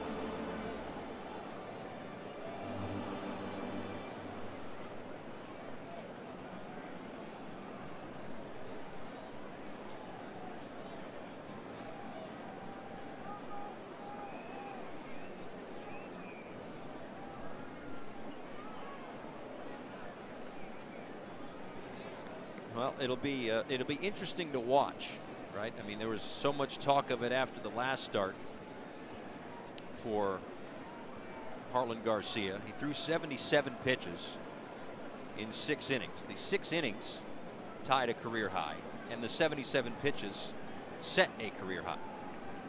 See how long Don Mattingly allows him to go tonight in what turns out to be a similar scenario, at least in the hit column.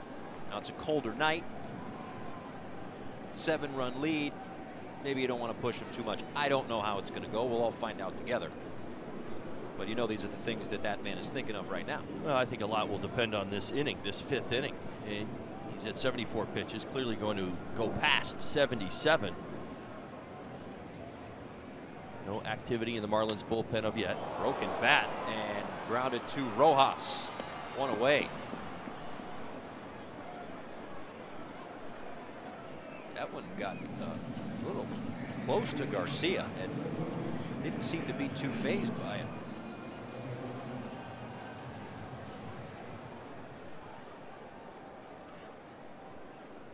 Either way, gets the first out, and now it's Miguel Andujar. Grounded out to Brian Anderson back in the 3rd.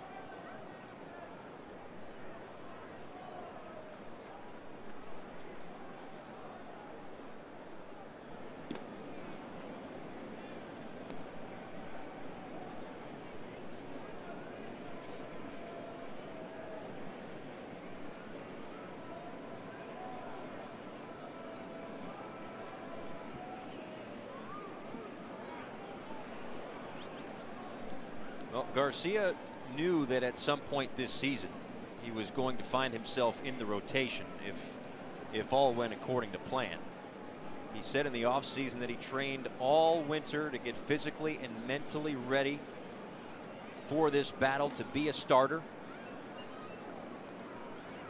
And so far, in a start and a half, 2 starts, he has certainly lived up to it. Set a new career high with that 78th pitch. Number 79 is in there for a called strike. 2-2. A good changeup. The hitters count. He's used his arsenal well tonight, and the command has come back. As you mentioned, the walks to the top of the lineup, but the rest of the lineup he has attacked more aggressively, using the fastball to get ahead, using the secondary pitches to put hitters away. And Andujar to left center field. A long run for Dietrich, and that's off the base of the wall. An extra base hit for Andujar, and the first hit of the night for the New York Yankees.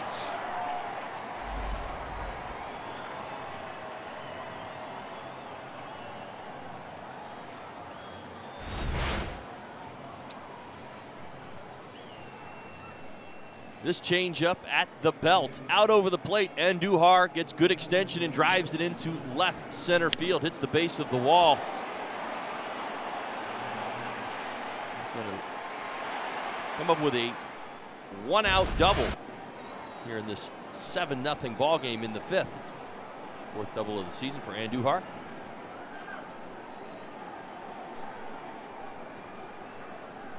All right, so Garcia's human.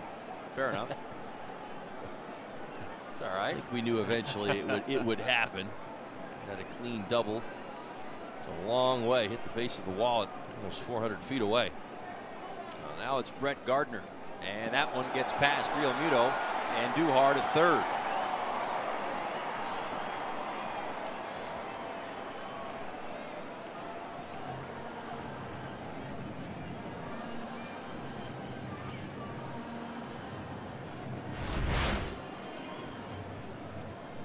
See where JT Real Muto sets up, looking for action, fastball away on the outside part of the plate. Garcia misses on the other side with tailing action. It'll go down as a pass ball. Gardner's only seen one strike tonight. That coming in his first at bat. And that's just the second in the 11 pitches that Garcia has thrown him tonight.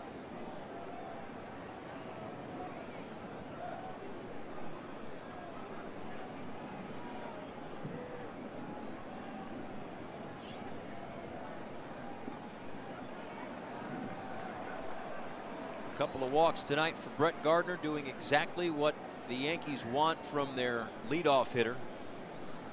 That's get on base. He's reached base safely in 13 of his 15 games so far this season.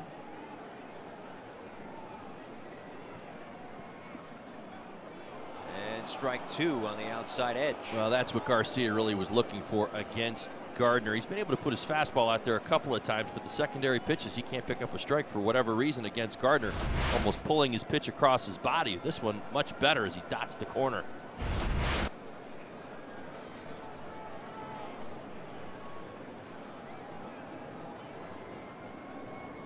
And that one gets away from Real Muto, but no advance for Andujar at third.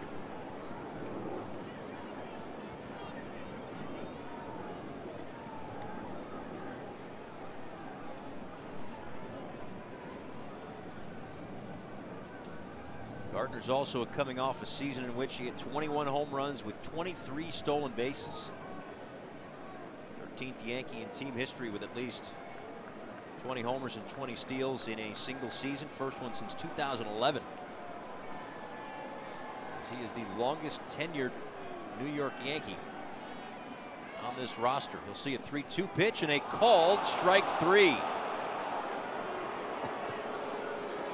Now, for a left-handed hitter going up against a left-handed pitcher, sometimes this is the spot you give up the most, that pitch right underneath your hands. You don't see too many lefty-lefty pitches that get underneath those hands.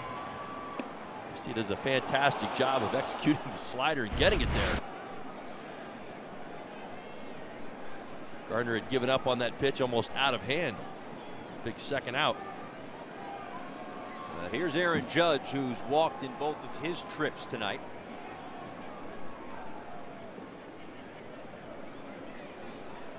And that, ball 1.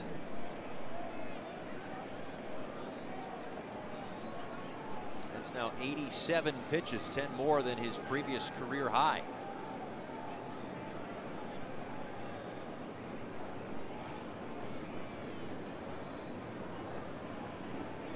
Guerrero starting to loosen in the Marlins bullpen.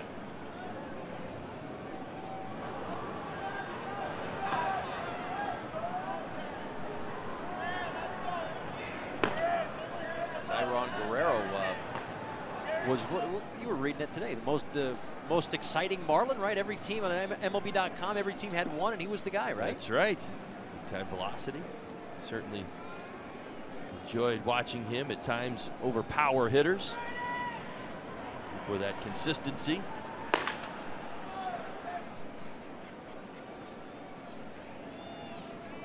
'90th pitch on the night. On the way from Garcia is fouled off by Judge. Standing changeup on the 89th pitch from Garcia.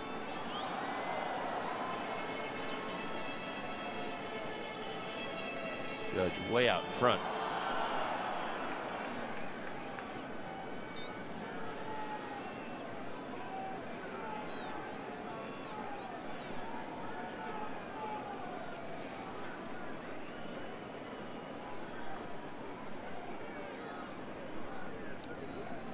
Duhar is at third.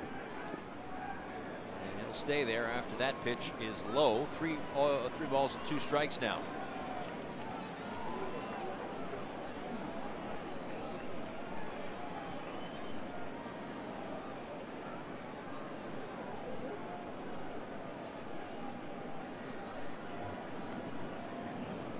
Payoff pitch to Judge.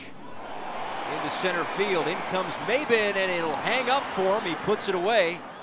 5 stellar innings tonight for Harlan Garcia.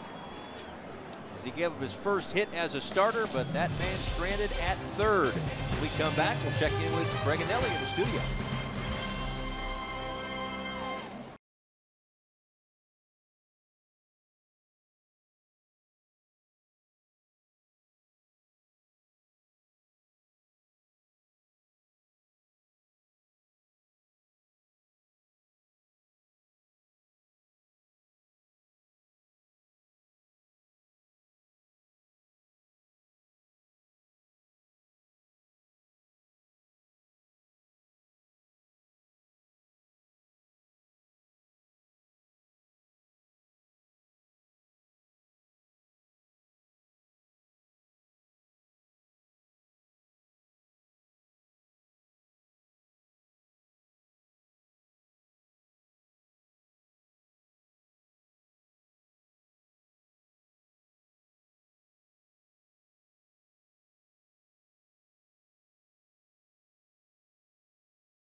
Good news is the 5 innings of scoreless, 1-hit baseball for Harlan Garcia on the tail end of his last start when he went 6 scoreless, hitless innings. Nice job by Harlan Garcia. Moved his fastball around, kept his changeup down. Got some key outs, some deep drives. And all in all, an outstanding effort. I'll tell you what, the Marlins responding in the first inning, giving him that bit of a cushion, I really think helped with the nerves of Garcia. Second start here in the Bronx. It's got to be big. Good results. So Garcia's night very likely to be finished as Maben taps one in front of home plate. Sanchez throws to first. There is one away. It is time now for this Geico moment. Marlins history, a flashback to Cameron Maben, actually. Not a Marlins moment then, but a Marlins moment now. His first major league home run off of Roger Clemens in 2007. Huh. Look at him. Got braces. He hasn't aged either. He looks just as young. He looks just as young now. See Pudge on the bench? I think Sheffield was in that lineup too. And big moment for Maben. Marlins there. Swing and a miss for J.B. Shuck. You see Luis Cessa on the mound, so the day for Masahiro Tanaka is done. Tanaka went 5 innings tonight, gave up 8 hits, 7 runs, 6 of them earned. A couple of walks and 5 strikeouts. So Cessa takes over. And Shuck is down on strikes. Fastball, slider, change, back-to-back changeups from Cessa.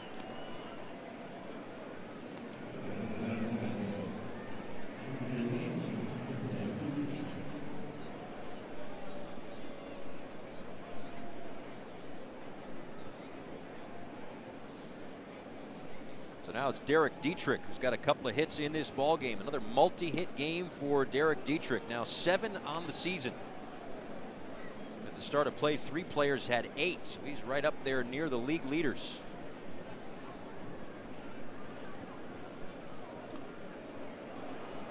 Came around to score the first Marlins run back in the first. They scored 3 in the first, 1 in the second, and then a 3-run home run for JT Realmuto in the 5th. That's how the Marlins have a 7-0 lead tonight here in the Bronx.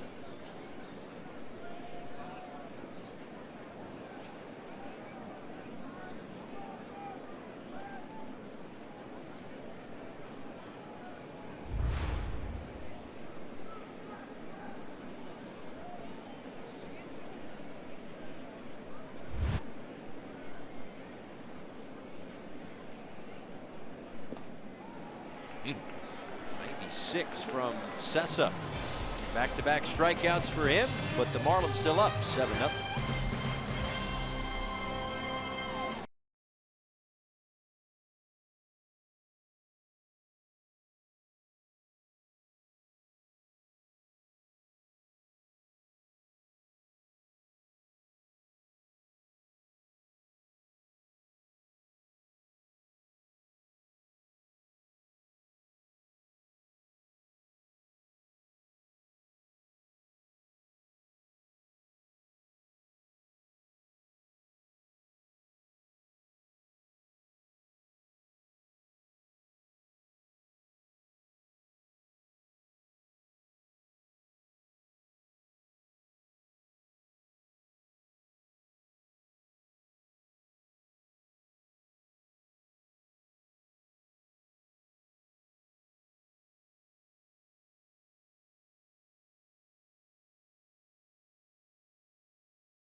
A sports documentary that will be running on Fox Sports Florida. It starts tomorrow night, 7:30. You can catch the premiere tomorrow night, 7:30. It's, did you play the Cape Cod League? I did not. I'm a high school kid. Oh, yeah. That's true. But yeah, so that's, you know, college kids go out there, they play, and so many that go through the Cape Cod League end up in the big leagues. It's one of those rites of passage, if you will, for those college kids. Aaron Judge played in it. And speaking of journeys, that's kind of been the theme as Teheran Guerrero takes over here in the 6th inning after another great start from Harlan Garcia. Stanton, Gregorius, and Sanchez due up, with the Marlins up 7-0. First pitch from Garcia is outside. Journey is kind of the theme of our Twitter Tuesday, by the way. We'll read one from Charles, our pal Charles. Just 1 second. The 1-0. Called strike. So, hey Marlins crew, this is from Charles, and thank you very much. My journey into baseball started with your manager, Donnie Baseball. His MVP seasons as a homegrown Yankee made me a bona fide fan. Donnie wasn't a highly rated prospect, but oh man, in 1985 he took over the Bronx. As a righty, I tried to hit like him and imitate his stance. Thank you, Donnie Baseball, for turning me into a baseball fan for life. I think a lot of folks can say that. What? Loved him, or Yes. imitate his stance, because I was thinking about this last night. We were watching it up on the big board. Donnie's stance.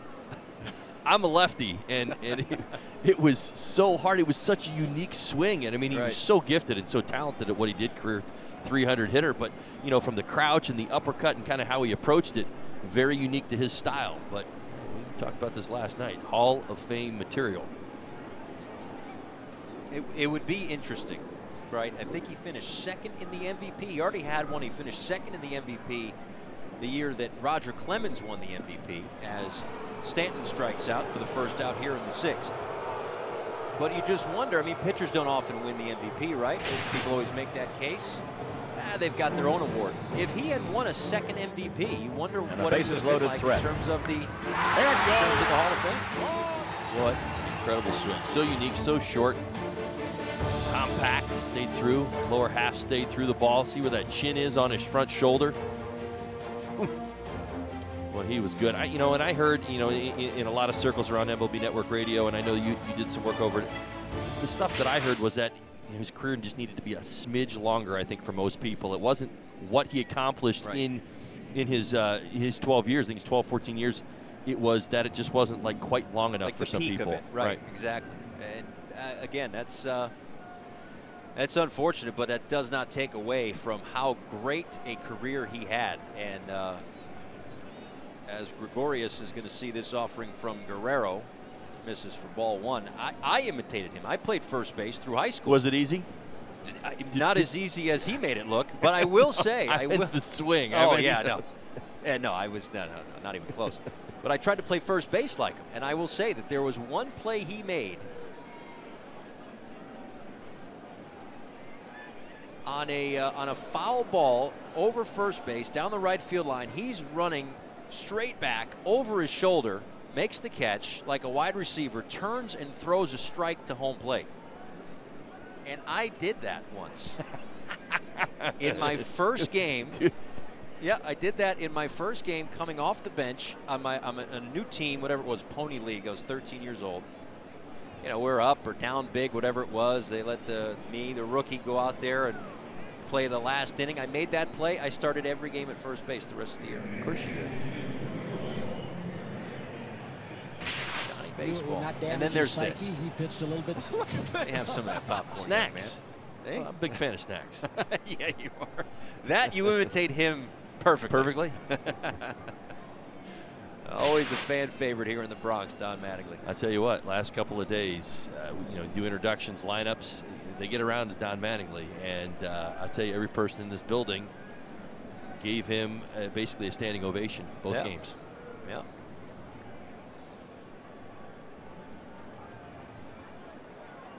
After the walk to Gregorius, a strike to Gary Sanchez. Yeah, one of a very elite list of men who have been named captain of the New York Yankees.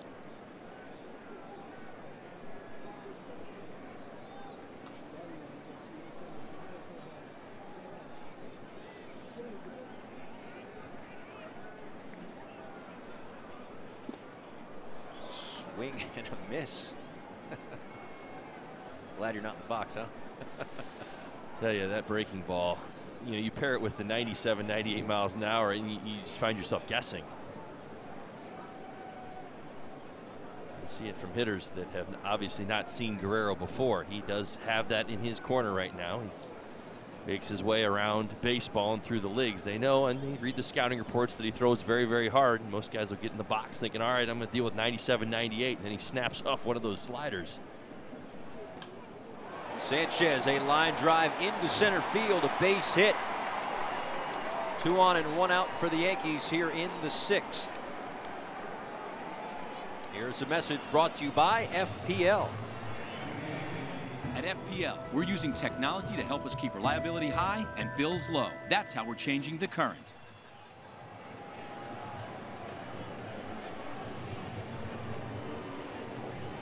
So after the strikeout of Stanton to lead off the inning, a walk to Gregorius, a single to Sanchez, and now here's Aaron Hicks.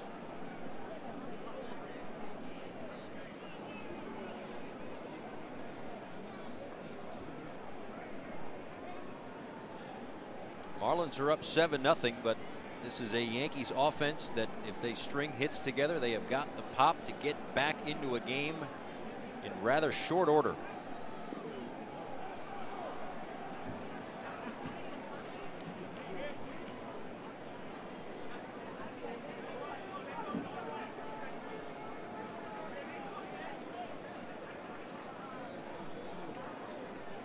Hicks a fly out and a ground out so far in 2 trips.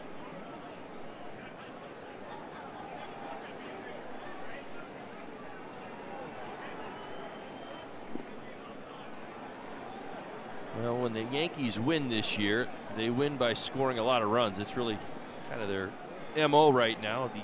The 8 wins they've got on the season, they've only got 1 win when scoring less than 6 runs. Obviously, they need more in this ball game. Marlins way up on top 7-0. They've been averaging 5.9 runs a ball game. So again, that's just keeping things in check. This offense can roll. Marlins don't want to see things get out of hand here in the 6th.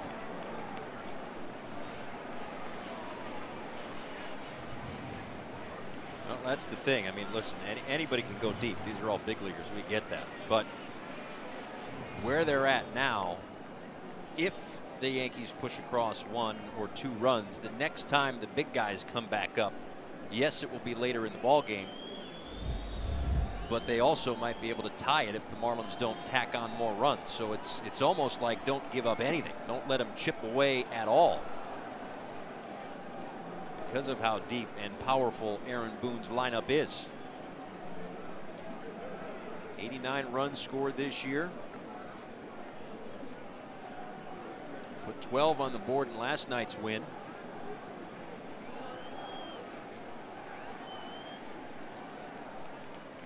That one gets by Real Muto to the backstop, but it's ball 4, and the bases are going to be loaded for Neil Walker.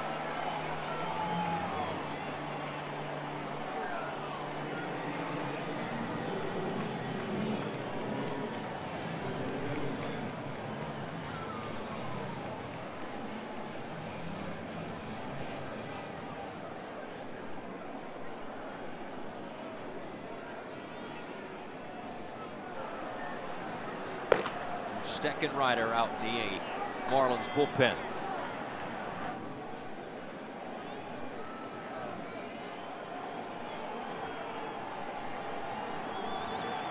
Walker grounded out in the 2nd, struck out in the 4th.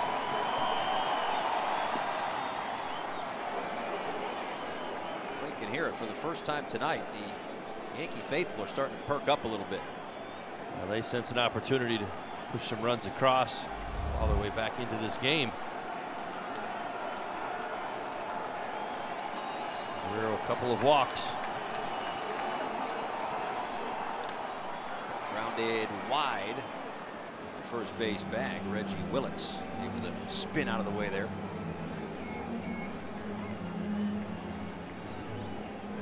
.351 hitter with 3 grand slams with the bases loaded, but currently on an 0 for 14. One of those trends is going to continue, and I know which one I'm rooting for.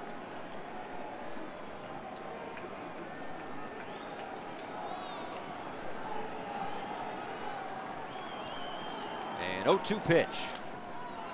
And fouled again.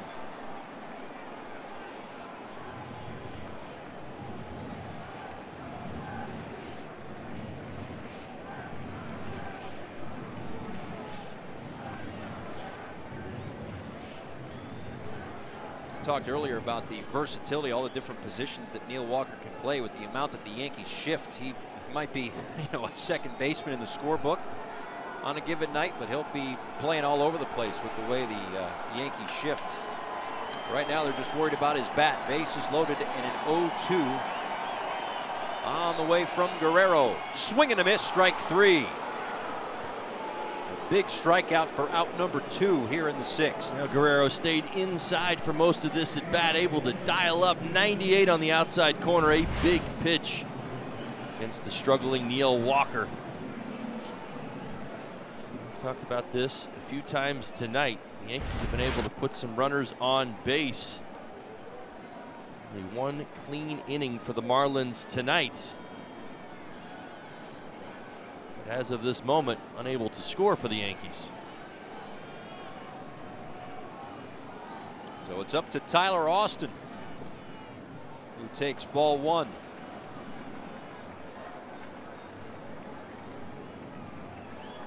Yankees have had their chances, currently 0 for 7 with runners in scoring position.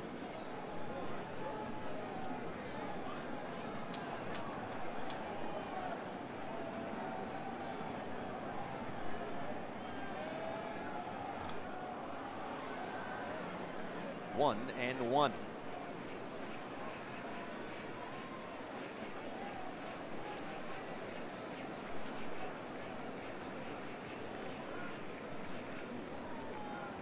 A couple more strikeouts for Guerrero should come as no surprise. Now 16 strikeouts in 9 1/3 innings pitched.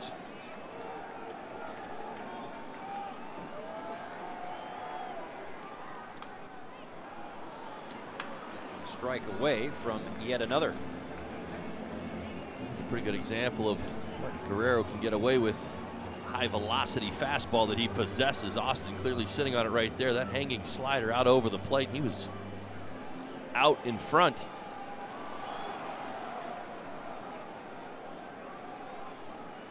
Gregorius at third, Sanchez at second, Hicks at first.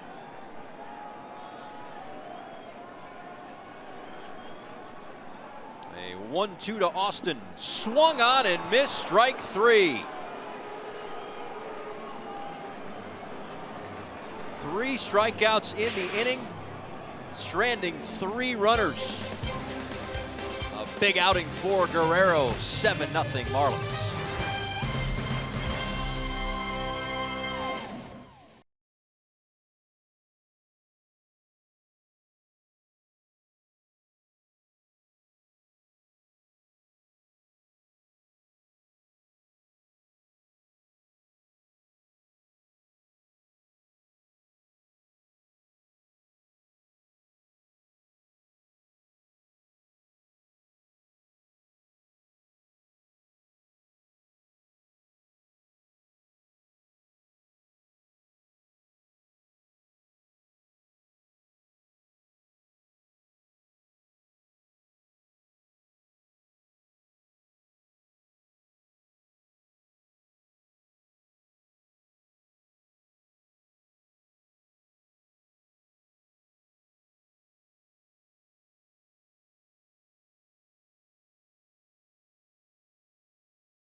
Marlins trying to get a split of this short 2-game series against the Yankees. They will host the Yankees for a 2-game series in August. Right now, just trying to get out of Dodge here, get out of town, and head to Milwaukee with a victory. The MLB Ballpark app is the perfect sidekick for your visit to Marlins Park. Order food from your seats, view maps of the park, and even access your tickets to get into the park. Get up-to-date offers when you register on the app. Download the MLB Ballpark app today. Paul Severino, Todd Hollinsworth back with you. 7th inning, Miguel Rojas to lead it off. Starlin Castro and Justin Bour to follow. Luis Cessa in his 2nd inning of work. And Rojas a base hit. So the hit streak continues for Miguel Rojas as he stays red hot with another knock. A 10-game hit streak.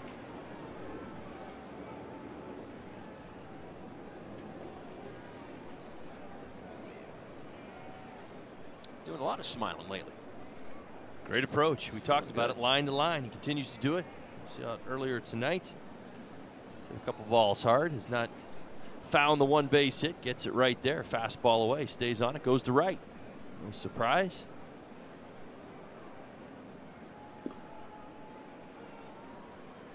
Called strike to Starlin Castro, who singled drove in a run and scored a run in the first inning. Singled and scored in the 5th as he came around on the Real Muto home run. Left side, and Duhar to second for 1. That is all they'll get. Castro reaches on the fielder's choice, and I think that one hurt the hands on a chilly night in the Bronx. A little bit of stinger off the end of the bat.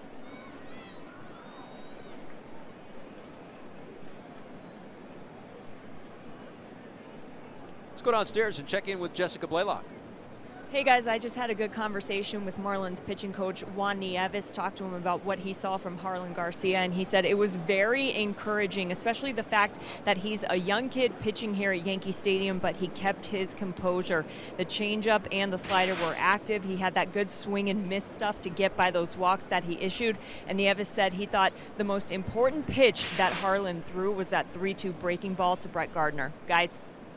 Well, Jessica, thanks so much. First pitch to Justin Bohr is outside. I mean, credit Juan Nieves for being accessible in the middle of the game. That's fantastic. But no, I mean, do you agree with that assessment? Absolutely. I mean, we saw it at times, the willingness to get back on point. Double play will end the inning. Just like that, we stretch here in the Bronx. 7-0 Marlins on top.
Fun.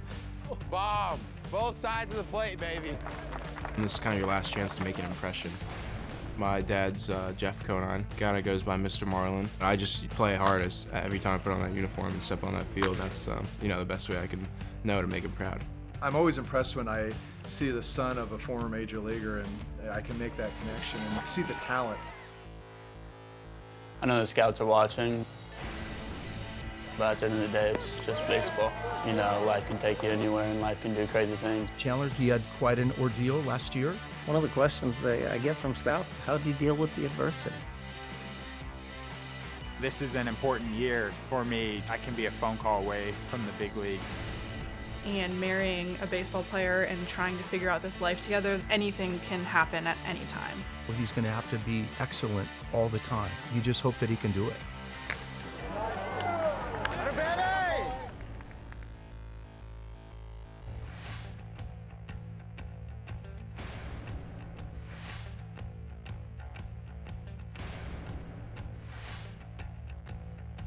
left-handed reliever Jason Wheeler is about to make his major league debut. Welcome back again. Sneak peek there at Cape Cod, a journey to the bigs. Appearing tomorrow, 7:30 on Fox Sports Florida. Be interesting to see, and again, that's been the theme throughout this Twitter Tuesday. Is your journey to being a baseball fan, or obviously Todd's making it to the big leagues, whatever the case might be. And for these youngsters, those kids finally getting the call to the major leagues, playing against some of the best around in the Cape Cod League. So it'll be fun to watch tomorrow night. It's been fun tonight for the Marlins as Drew Steckenrider takes over, third pitcher of the night for Miami. He'll face Andujar, Gardner, and Judge here in the bottom of the 7th. That was a pretty exciting 6th inning by Guerrero. A couple of walks sandwiched around a Sanchez hit, 3 strikeouts. Steckenrider will take over the 7th. Outstanding so far in 2018. Fastball, curveball, changeup. Been a big pitch for him as well.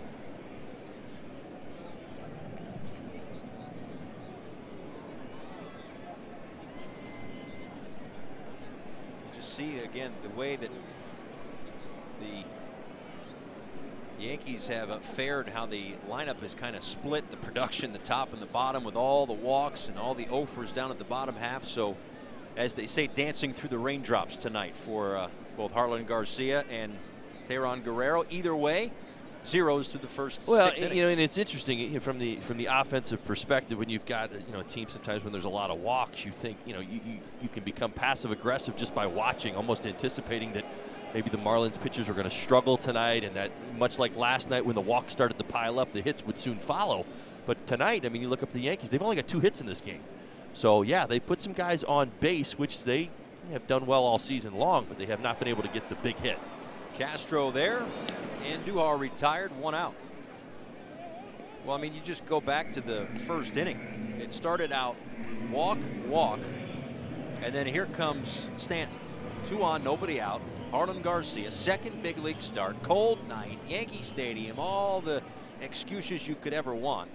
Stanton grounds into a double play, then he walks Gregorius, loads the bases, and gets Gary Sanchez to ground out. And always one pitch away. I mean, right. that's the great game of baseball where momentum can change so quickly. There's Brett Gardner, who is 0 for 1 tonight, a couple of walks as well. He takes a look at one right there.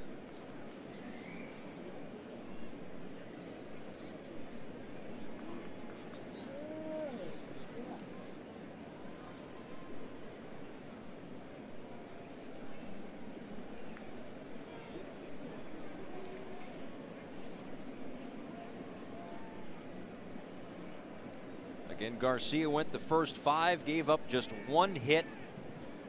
He walked 5 and struck out a couple. But back-to-back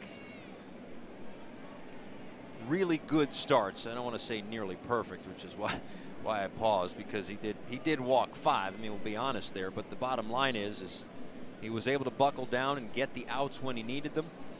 That's on the heels of the 6 scoreless and hitless innings in his first start. And through 2 starts, it seems as though he has solidified himself as a part of this rotation. No doubt about it. Just take what you've seen in 2018, and I completely agree. Continues to grow and improve. Juan Nieves nailed it. A lot of times what happens when you walk into this building is you're overwhelmed by history, Yankee Stadium, signage, really good offense on the other side of the field. I mean, there's a lot of things to really, get your attention. I think Harlan Garcia battled that a little bit tonight. I mean, you look at the lineup up and down. Aaron Judge gets in the box. Stanton gets in the box. Sanchez gets in there, and you can psychologically at times psych yourself out. A nice job navigating through that.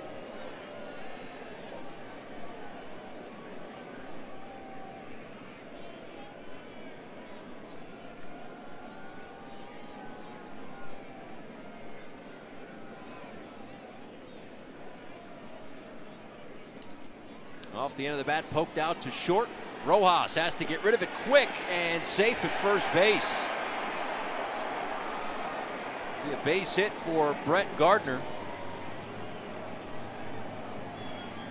At least for the moment. Don Mattingly and coaching staff are going to maybe take a look at this one.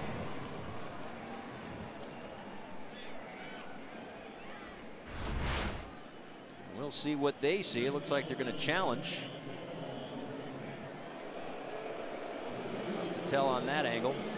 I have to admit, I was a bit surprised at the safe call at first base. Rojas got rid of it rather quickly. Good strong throw. I thought Talise had it. I suppose when I saw the safe call, I thought maybe Talise did not have the ball. It looks like the throw beat him, in my opinion.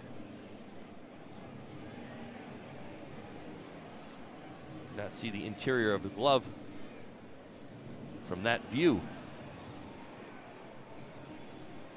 So it is going to be challenged as the Yes Network, the home broadcast, has some different slow motion angles that we may not have, but that's... Brett Gardner's already walked off the field. He's out. He's out. He looked up at the big board and he saw the replay. He turned it around. He turned around and walked off the field.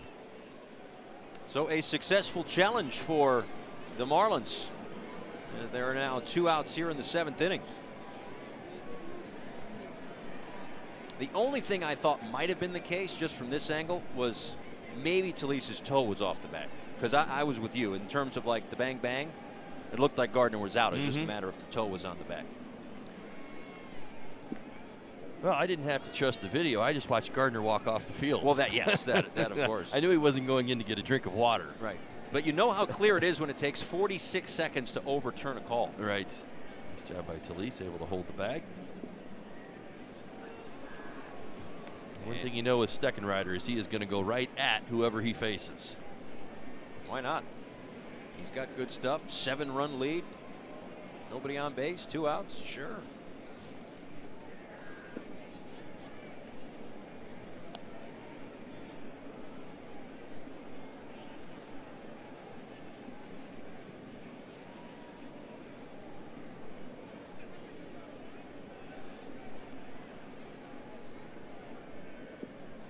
Swing and a miss. Strike 3. A 1-2-3 7th inning for Drew Steckenrider. Marlins in front 7-0.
That is enough.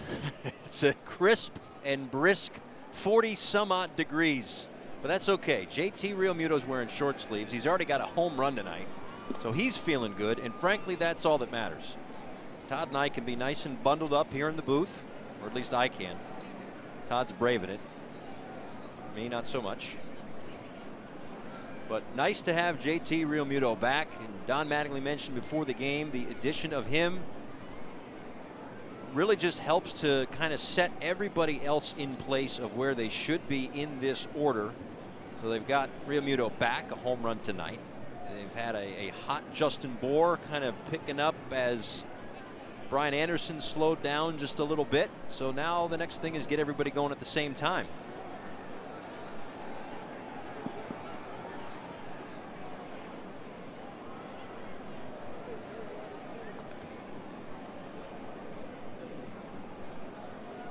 Third inning of work for Sessa. Pretty good distribution throughout the Marlins lineup today. Again, the big blow from this man right here in his 2018 season debut.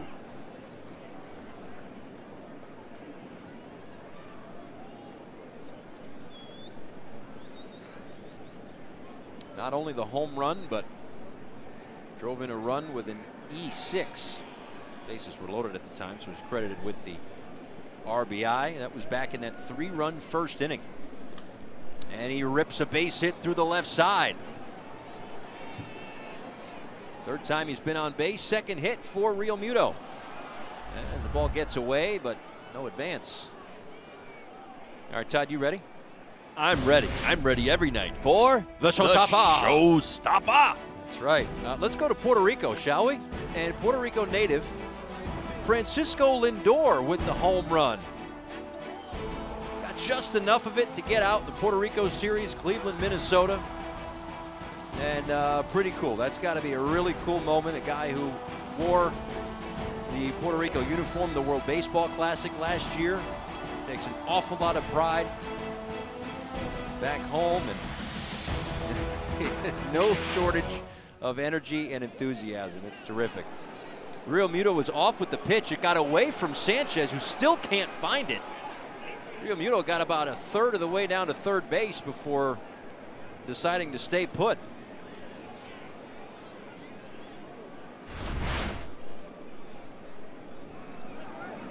Sanchez goes to the backhand, has no idea where the baseball is as JT accelerates around second base. Thought for a second about third, but realized it wasn't far enough away. He wasn't off with the pitch. My mistake. He just got a really good read on that ball in the dirt. Either way, he's at second for Brian Anderson.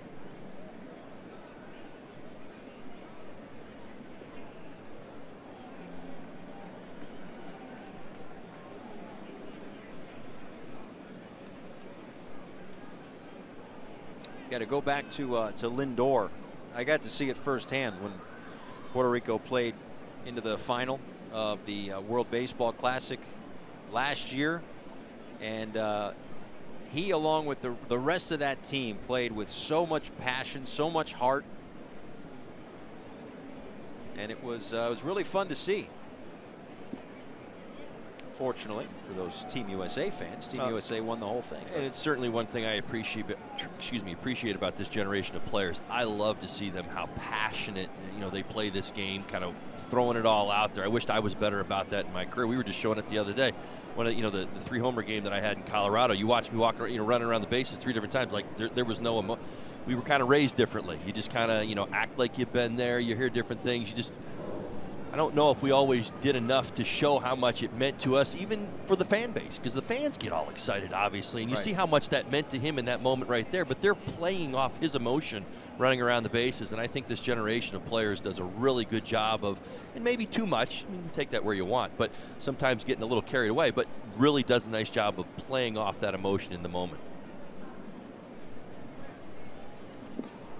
Ball 4 to Anderson, 2 on and nobody out here in the 8th inning. I think along those lines, and again, speaking as a fan, if the players, I would take the players' lead on this, right? Like if you hit a home run off of me and you kind of show me up and I don't like it, maybe you get hit by a pitch or whatever the next time out. But if I strike you out and I get fired up,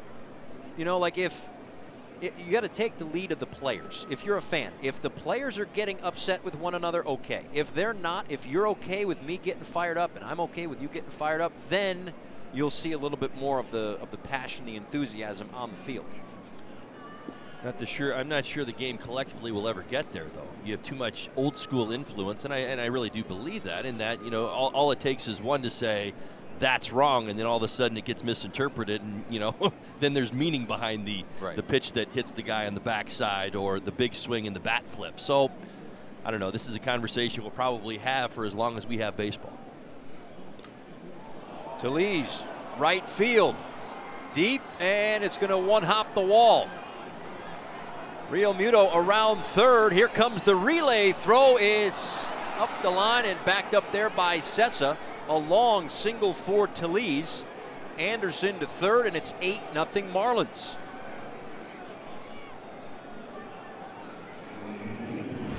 Second hit of the ball game for Talese.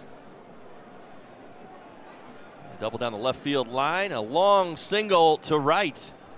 Just tucks in the corner.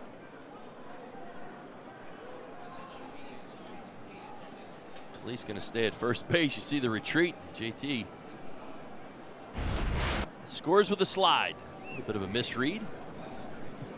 Sometimes you got to get back into the rhythm and the flow of the major league game. That's sure what quite happened there. I was watching the baseball, and I think JT was as well. Well, how about getting involved in your first game out for Mr. Real Muto here? No surprise, really. I mean, it's what JT brings to the table. I mean, you go back and, I mean, obviously I saw his season last year in 2017 firsthand. Career high in home runs, RBIs, runs scored. As I mentioned, can steal a base. Obviously, great job behind the plate. He's a big part of what they do in South Florida. Marlins are excited to have him back. It looks like Sessa is going to get taken out with some form of an injury here, so Aaron Boone will go to the bullpen, and whoever is called upon will have as much time as they need. It's going to be Chad Green. It's like, I guess I'll throw tonight, sure. It's the Florida Lottery call to the bullpen, so a pitching change after an injury, but an 8-0 lead for the Marlins.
This call to the bullpen is brought to you by the Florida Lottery. It's good to have options. That's why the Florida Lottery has over 70 unique scratch-off games, so add a little play to your day with these new games. The Florida Lottery, it's your ticket.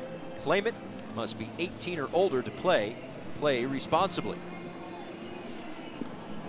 So an injury to Luis Sessa means Chad Green will have plenty of time to warm up, and while he does that, we go downstairs to Jessica Blaylock.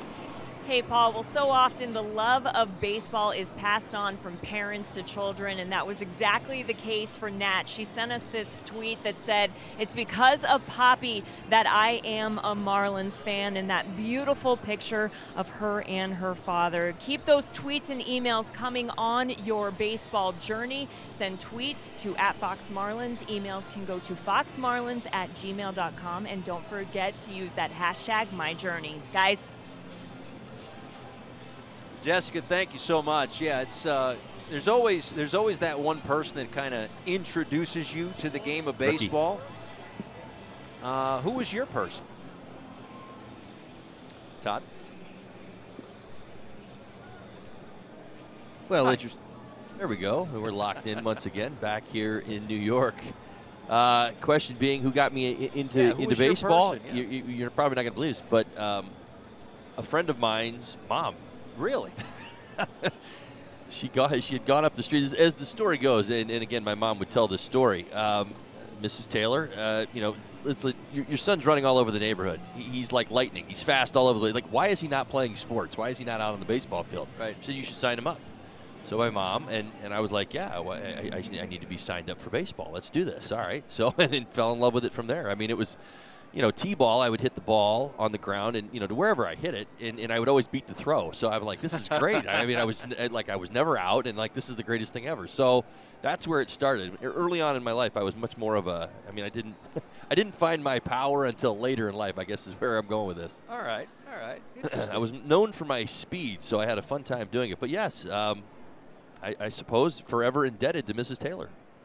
Thank you, Mrs. Taylor, because not only a terrific baseball career, but now a post-baseball career, still in baseball. It's a privilege. Do this every day, no doubt. Does she get 10%? She does not. Get 10%. She deserves 10%. She does not. All right. Well, that's fine. Had to cut her off at the playing days. Fair enough. That's fine.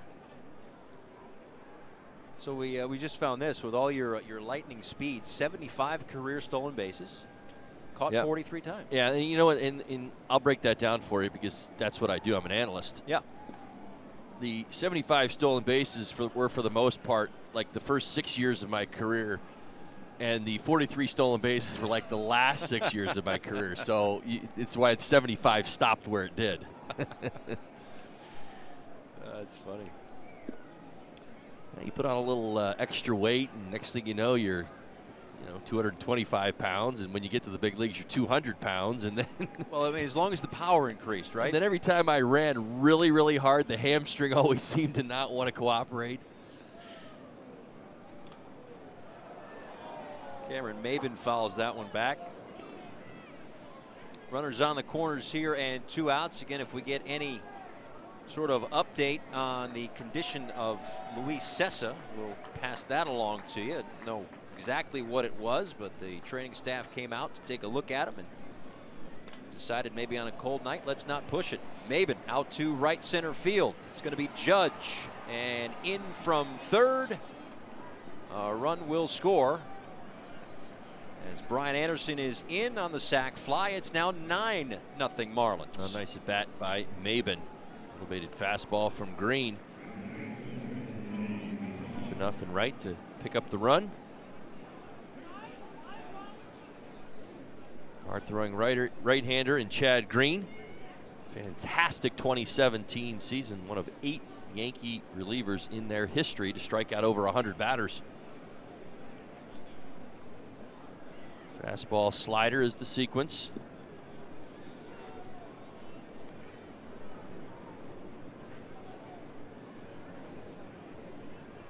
Well, he's also one of those weapons that a lot of teams, again, the Yankees bullpen kind of has it covered from a number of different angles.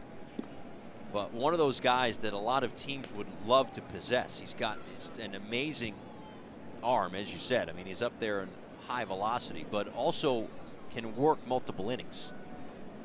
And what that really does is offers an awful lot of flexibility for Aaron Boone.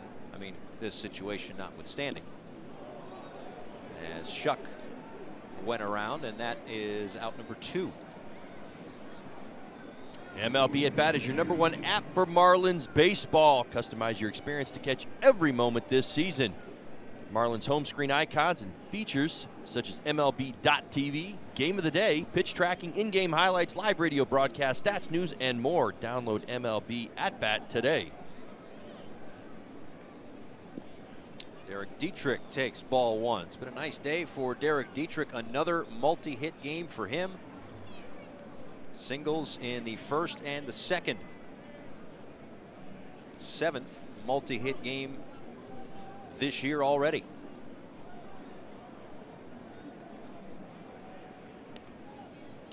We got a note, by the way, from the good folks at the Elias Sports Bureau. Harlan Garcia's 10-inning streak of no hits allowed to start his career as a starting pitcher ties the modern major league record.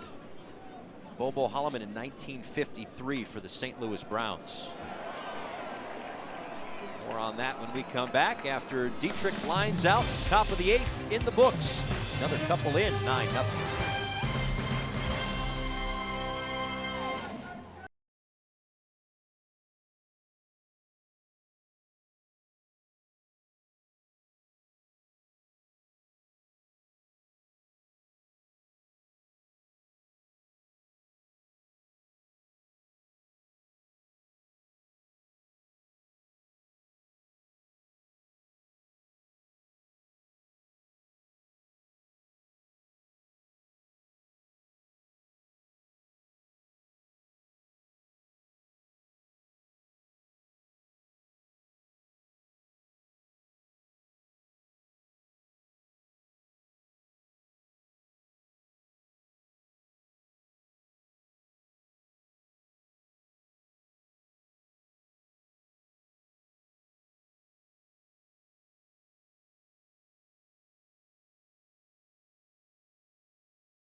Continues as we wrap things up here in the Bronx. Then Thursday through Sunday at Milwaukee, a 4-game set at Miller Park.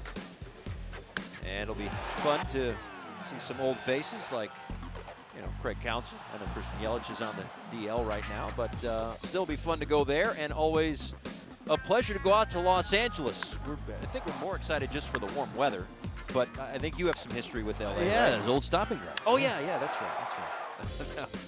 Monday, Tuesday, and Wednesday, 2 late nights and a 7:30 Eastern time first pitch on getaway day. So a lengthy 3-city, 10-day road trip starting in New York and ending in Los Angeles. Well, you and I are going to have a snowball fight tomorrow. Oh, yeah. That's if I get out of bed. In case you didn't know that was coming. No, I don't know if I'm getting out of bed. Oh, no, I'll bring it. I'll bring it in. You better bring your mittens. Oh, man. It's, what was it, 31 degrees right now in Milwaukee? Just telling you that snow's in the forecast. Yeah. 2 to 4 inches. Well, the good news is there's a roof. The bad news, from what I've heard, is that you're going to get involved in a snowball fight with me? That is the bad news. Yeah. That's part of the bad news. Ball and a strike to Giancarlo Stanton. New pitcher is Kyle Bearclaw. Some defensive changes for the Marlins we'll get to in just a second. As it's 1-2 now to Stanton, who was 0 for 3 in this ball game. Struck out back in the 6th. It's Kyle Bearclaw, 4th pitcher of the night for the Marlins.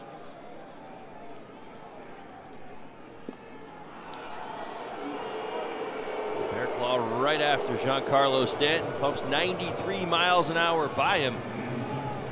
Bearclaw has recorded at least 1 strikeout in every appearance this season. Multiple strikeouts in 3 of the 5.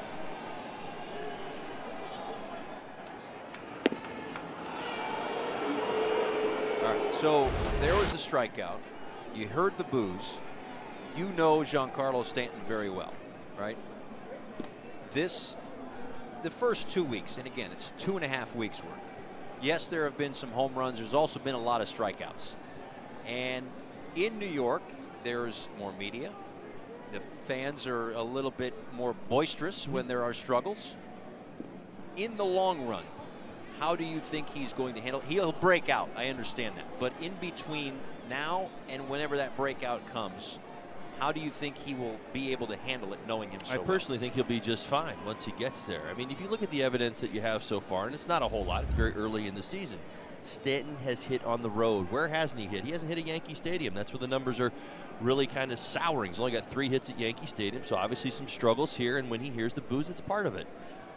Bottom line is, once he starts to produce, he will. And I think what's going on right now is, let's be honest, he's been the man in Miami for over half a decade.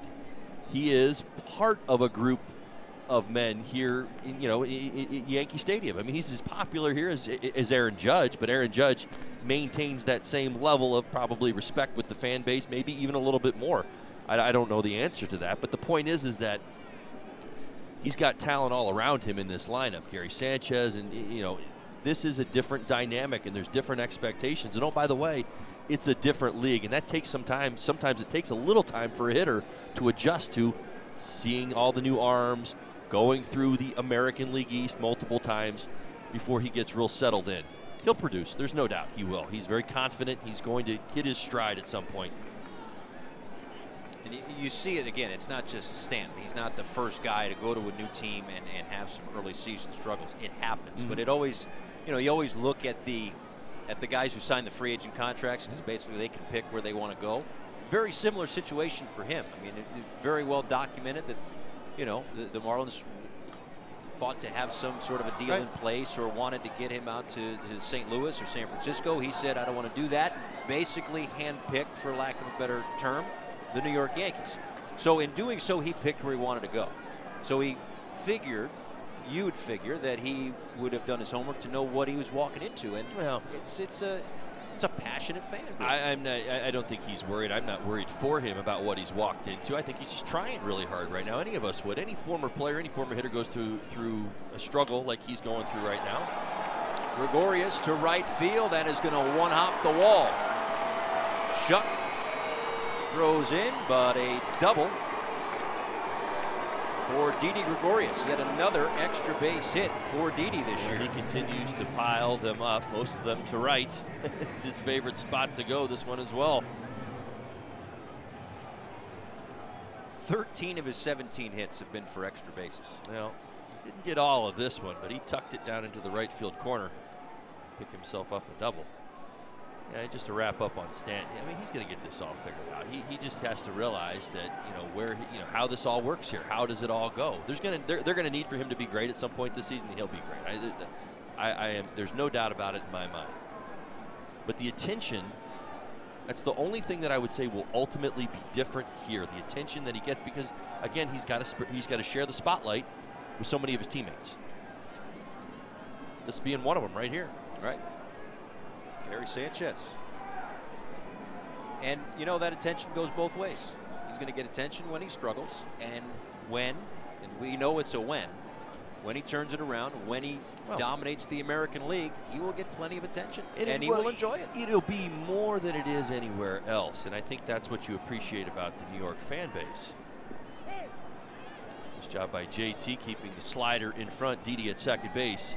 Listen, in Miami, it's the same thing wherever you go. If you struggle, you're going to hear it from your fan base. Here, it's louder on both ends. When he's great, it's going to be even louder than anything he's ever seen. Right. When any player struggles in New York, they will get booed. There was a stretch, I think Derek Jeter was 2 for 36 or whatever it was. He was on a couple of weeks, he just wasn't getting hits. He got booed. And he had built up some cachet here in the Bronx. Well, when Giambi struggled, Jeter went to him and said, listen, they're waiting for a reason to cheer for you. Right. Give them a reason to cheer for you. And when you just start to breathe and start to get that this game isn't so fast as it feels right now, and we've seen it from Stanton, right? We've seen it in this series. We talked about all the walks. What have we seen from Stanton in this series? He's been the one guy in the lineup that's been a little bit over-aggressive, that's chased outside the strike zone.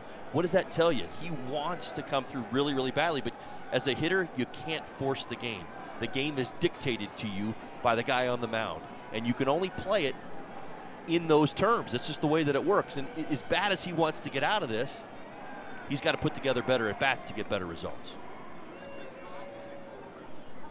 Ball and 2 strikes to Gary Sanchez, knocked down again by Real Muto. No advance for Gregorius at second. 5 innings, 1 hit for Harlan Garcia. 1 inning, 3 strikeouts for Guerrero.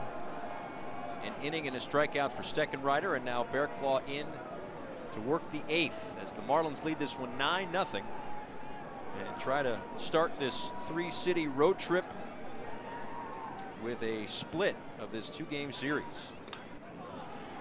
Too short, Yadiel Rivera over to first, and Miguel Rojas is on the other end of that throw, and there are 2 away. Time now for the Toyota Inside Look. All-time interleague record. Yankees pretty good win percentage, looking up at only the Boston Red Sox by a couple of percentage points there. Well, they've had good teams since interleague play started. How's that sound? No, what I'm thinking is how many New York fans don't even want to look at that board right now. Are you kidding me?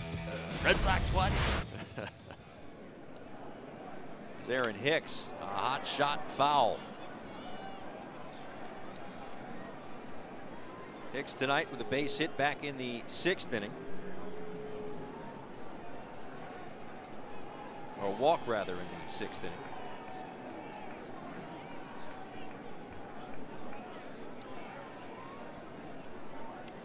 I was reminded, Marlins fans, that we will be making our way to Milwaukee next. Christian Yelich just came off the disabled list today. Oh, it was today. Oh, I just said I was wrong. I apologize. I thought he was still on the DL. Well, that's good. Just in time. Get off to a hot start. I think he dealt with something early on. First 3 or 4 ball games, I believe it was an oblique.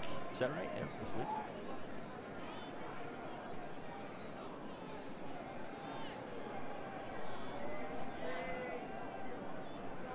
One to Hicks. Misses a ball and strike.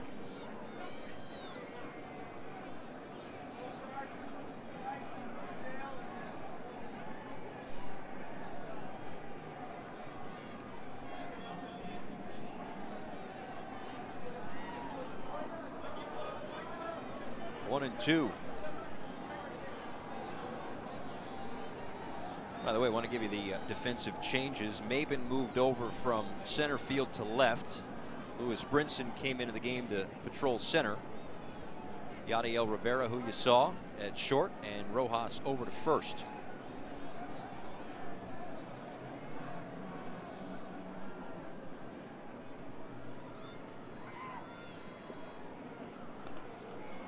So in case you're wondering, Brinson replaced Dietrich.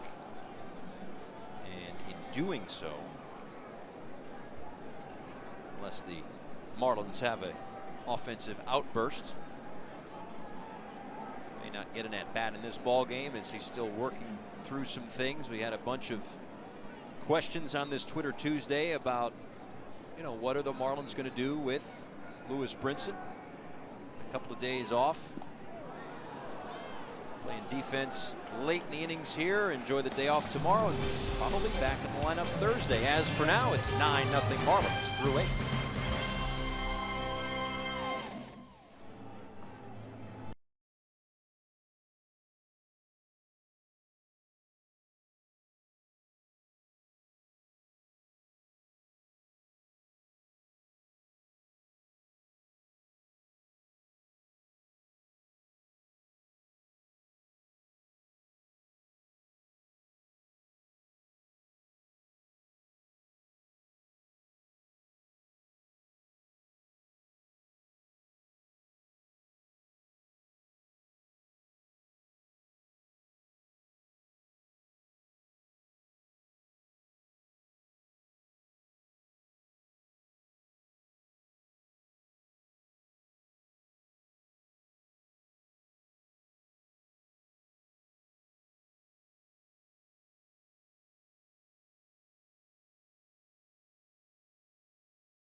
Florida is brought to you by Sylvester Comprehensive Cancer Center, in pursuit of your cure.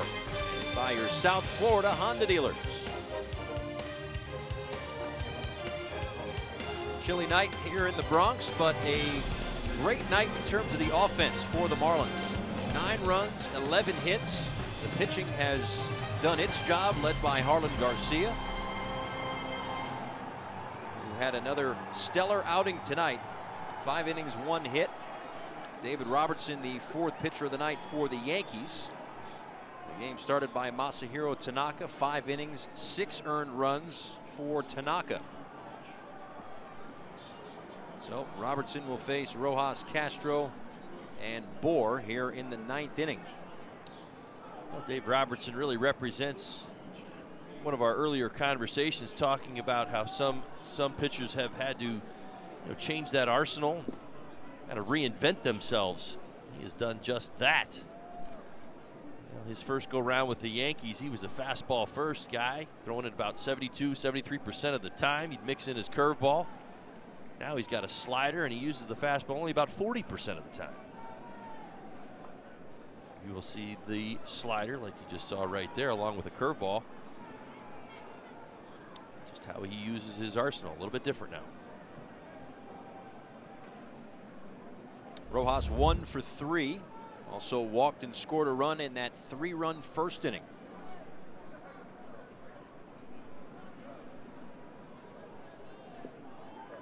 We talked last night about Didi Gregorius, singing his praises as the guy who kind of had to take over for a legend in Derek Jeter at shortstop. It was David Robertson that was the one that took over when Mariano Rivera retired.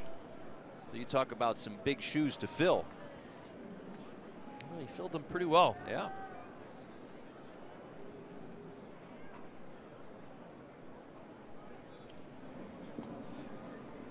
"39 saves in 2014 before moving on to the White Sox. Saved 34 and 37, 15 and 16. 2017 started out as a closer, and now the role has changed. Pitching important innings, just not out of the closer's role. Late in ball games. Called strike 3 for the first out here in the 9th inning. Fastball. Robertson, 9th strikeout on the season. A nice counterbalance to what so many times we've documented, this high-octane Yankee bullpen. You mentioned 5 guys throw 95 plus out of their bullpen. Robertson does not, but he brings secondary pitches. We've seen them already. Here's Starlin Castro.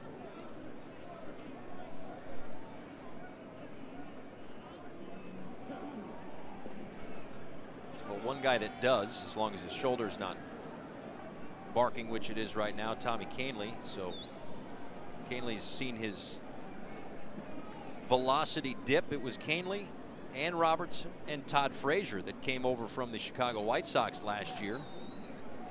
And of course, Frazier certainly did some big things, trying to solidify third base for the New York Yankees last year, and to add 2 more weapons to that bullpen.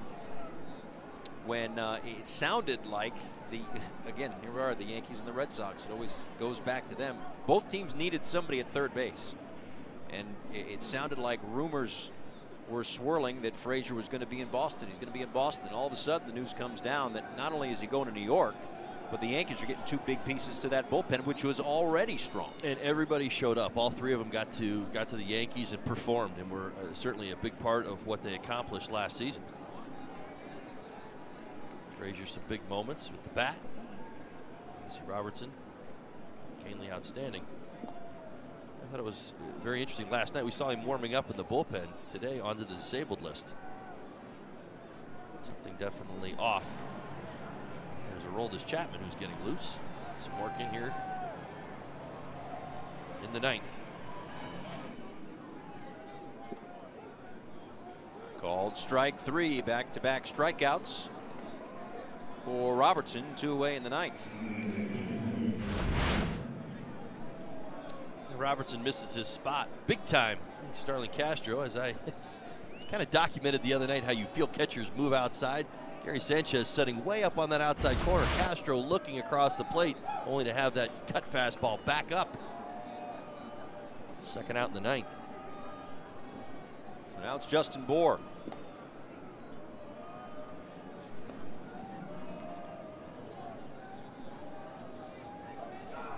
Chapman, another one of those guys, by the way, that was a Yankee, was dealt away and still came back. It's all part of that 6-week rebuild I was talking about last night for the Yankees. Chapman went to the Cubs. You got Gleyber Torres, who is regarded as one of their top prospects, or one of the top prospects in all of baseball. The Yankees' #1 prospect is Brad Ziegler may see some action in the 9th inning. Andrew Miller went to the Cleveland Indians.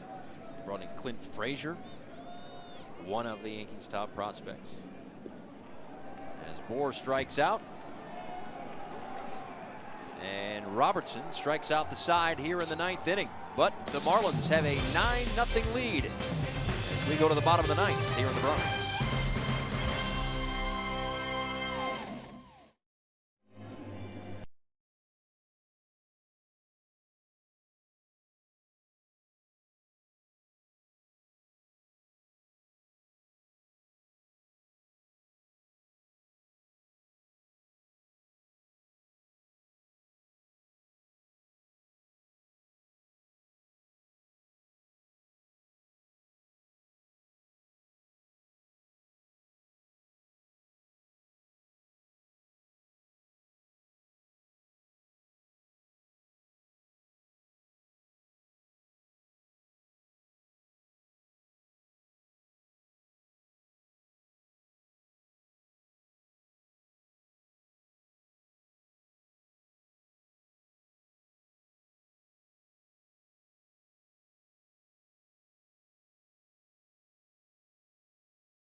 It's time for tonight's Coors Light Refreshing Finish.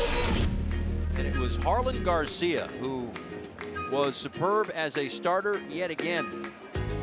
The Elias Sports Bureau told us that a 10-inning streak of no hits allowed to start his career as a starting pitcher ties the modern big league record with Bobo Holloman in 1953. More on that on the Marlins Live postgame show presented by WB Mason. We will also hear from JT Realmuto in his first big league ball game of 2018. A home run for JT in his return, and now Brad Ziegler is going to try to finish off a victory and a split in a 2-game set against the Yankees. They'll face Neil Walker, Tyler Austin, and Miguel Andujar here in the 9th inning.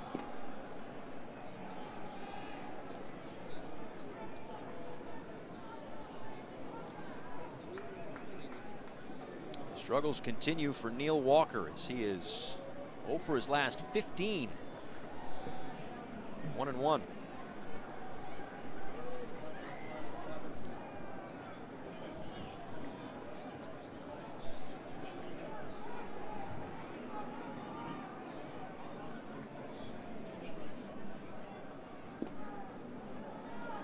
One and two.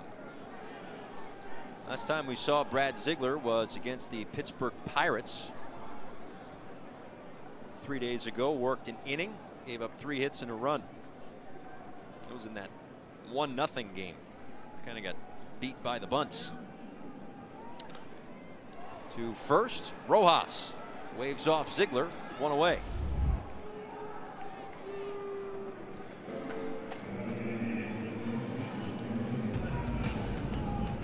Gave Cotton League. Brad Ziegler was there.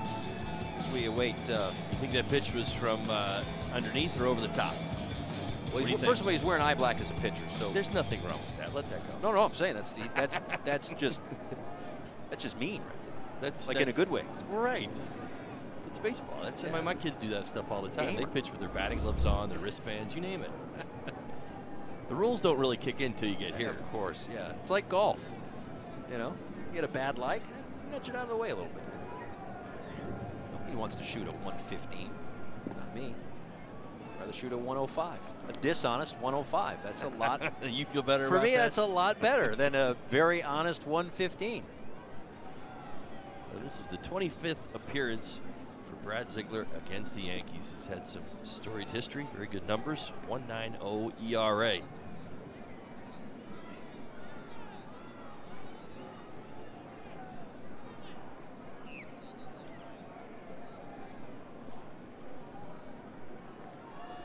Holly, baseball's a funny game, isn't it?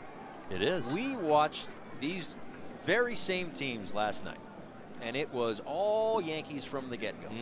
And I'm sure there were some people saying these Marlins don't belong on the same field as the New York Yankees. Oh, it'll be in the papers tomorrow, right? I mean, I was thinking about this mid-game as Brad Ziegler picks up strikeout number 1 tonight. 1 out away from putting this one to bed. You're absolutely right. It'll be on the back page. And it'll probably be some doom and gloom for the Yankees based on a 9-0 loss. Yeah, and that's the old baseball adage: momentum is only as good as the next day's starting pitcher.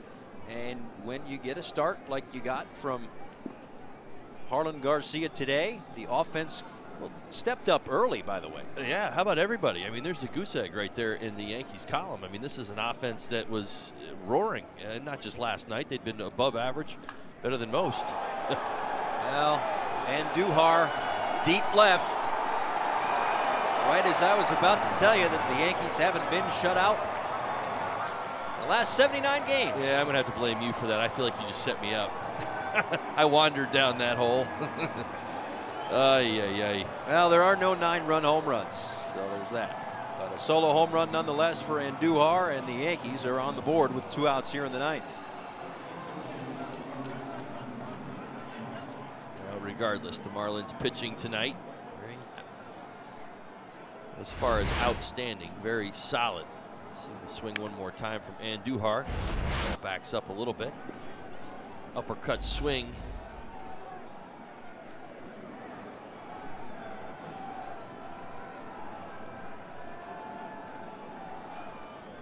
Last hope, Brett Gardner takes a look at a strike, 1-1.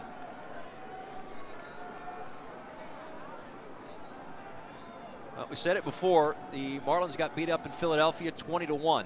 Next day, 3 runs in the first inning, they won the game. Last night, they got beat 12-1 in a game that I'm sure if you ask around, they weren't all that competitive in from the get-go. Yankees scored in the first 5 innings, kind of coasted the rest of the way. Today, Marlins scored 3 in the first inning. Answered right back. They have been in control ever since.